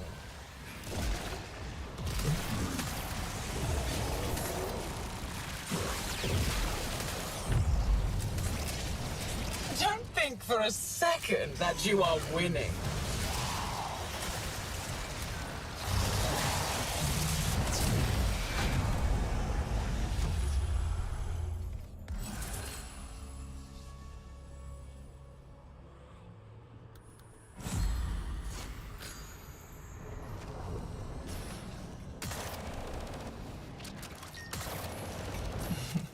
Look at it.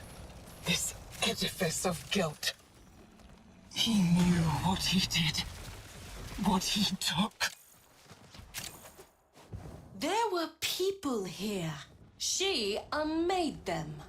You have to find what they left.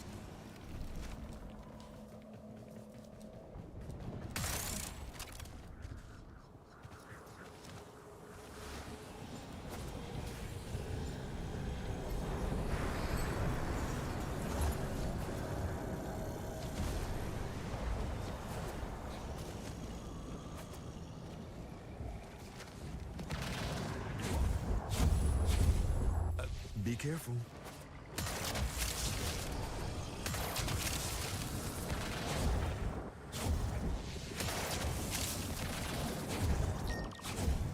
I can be your father. Your lover. Your friend. I can give the dead back their voice. All you have to do is ask. Oraxia. The scholar's pet. I heard the usurper imitating his voice. The spider is her servant now.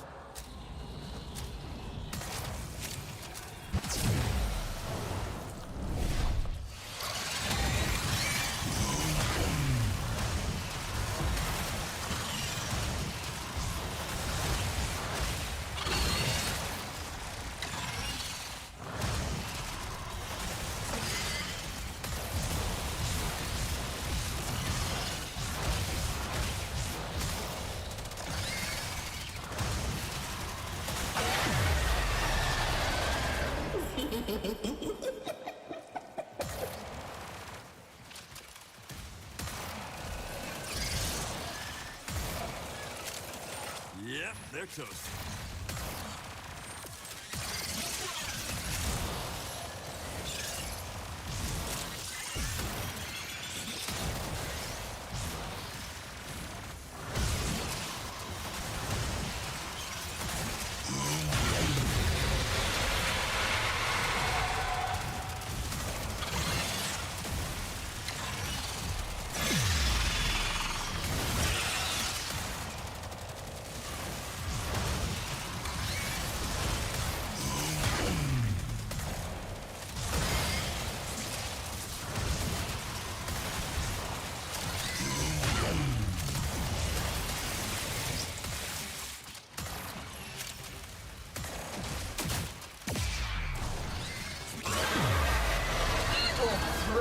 Remembers Oraxia, doesn't he? The guardian of Scholar's Landing. That's why he's trembling, isn't it? That's what you get.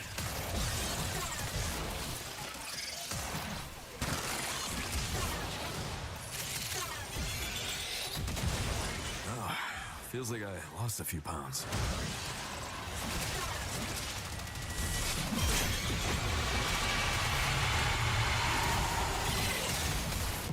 Need a medic over here. Staff.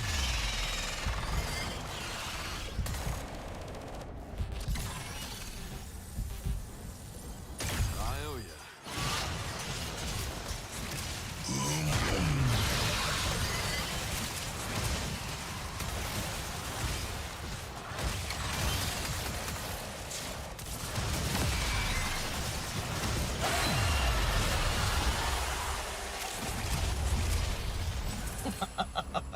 Not very nice, kiddo.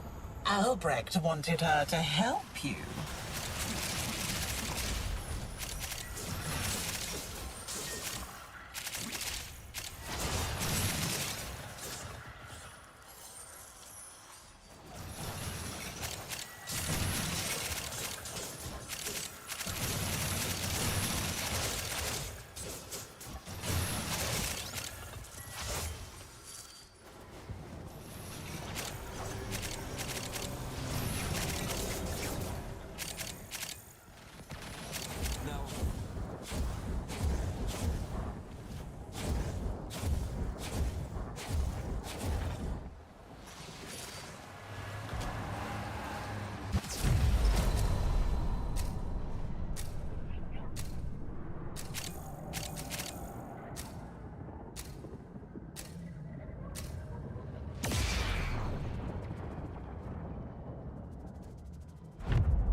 Ah, the Crucibles. One of Albrecht's many sins. Try and finish his work. See what happens to you.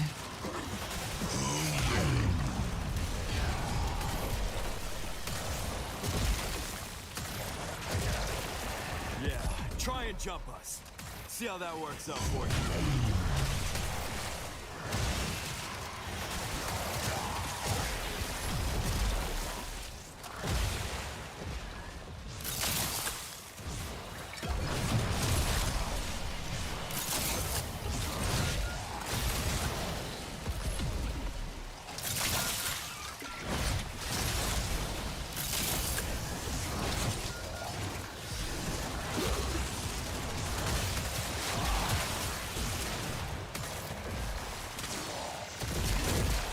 One more for the Undertaker.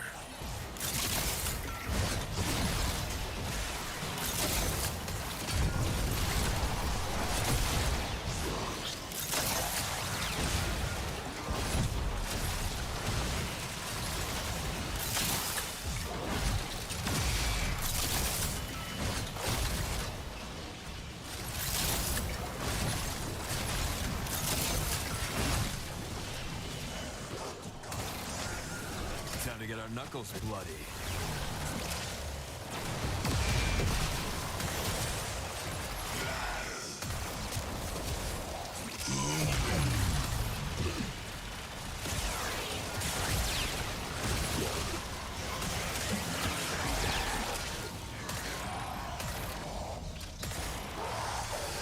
I warned you.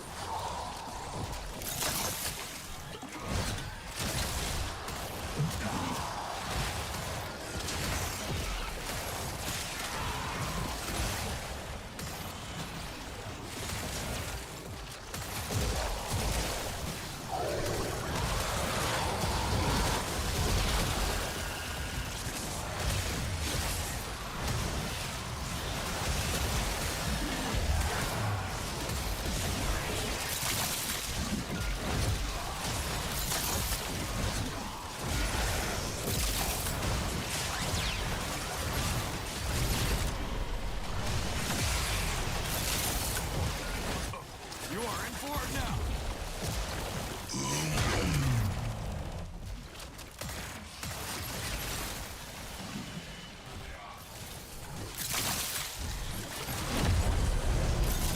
What have you done?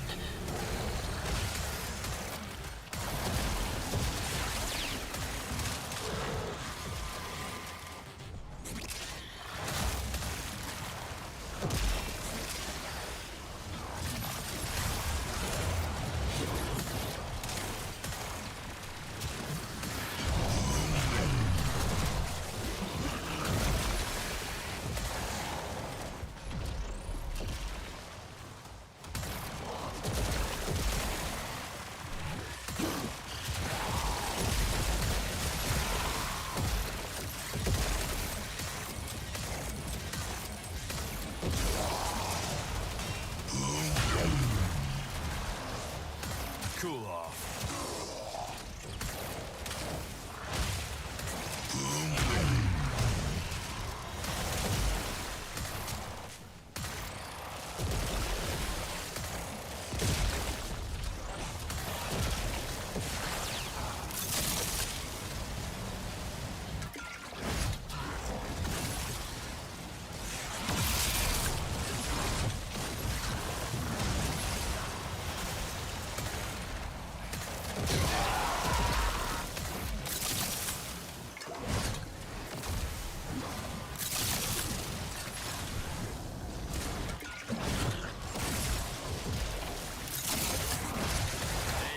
Volunteers for fertilizer detail.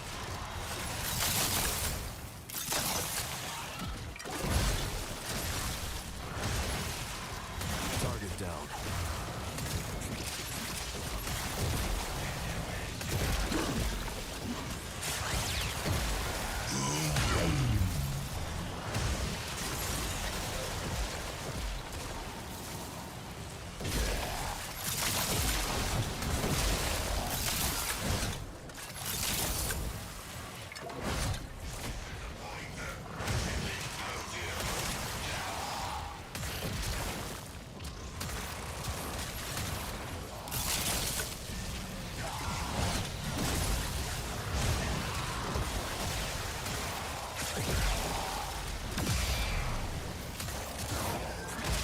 jumping old man, would you?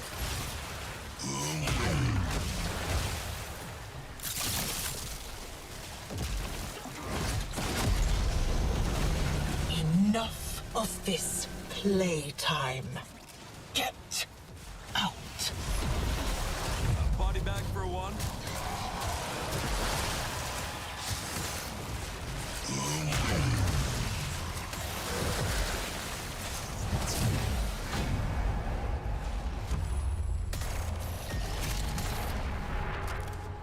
She is vulnerable. Get to the heart of the corruption.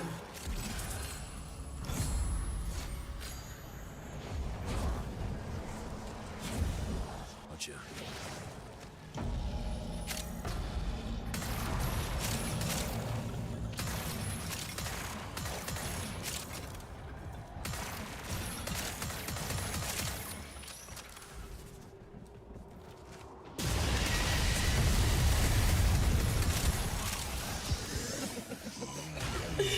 Too late, kiddo.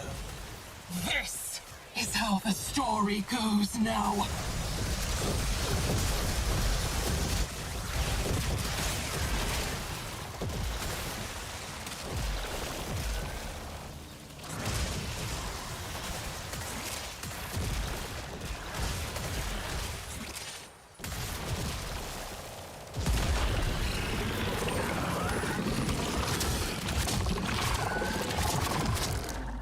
I have uses for deal breakers.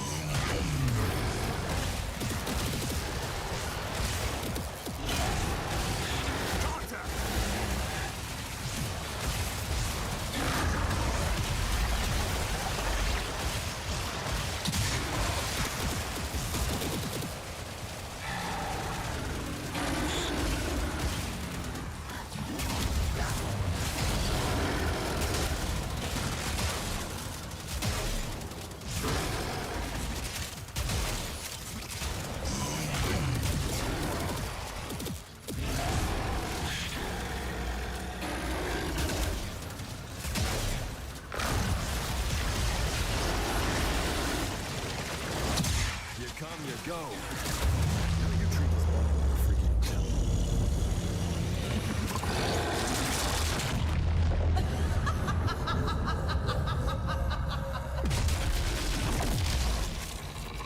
There weren't supposed to be two. Didn't even break a sweat.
And back into the realm of untold stories she goes.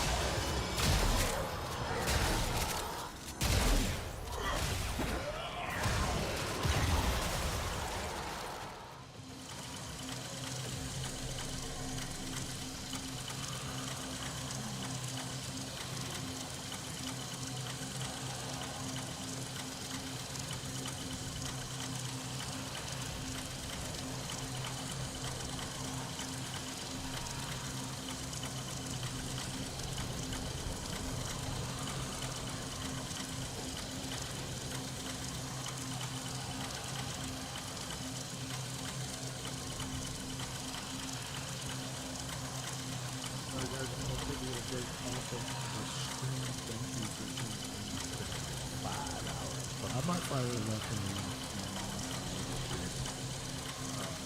thank you for tuning in. If you like what you see, if you learn anything,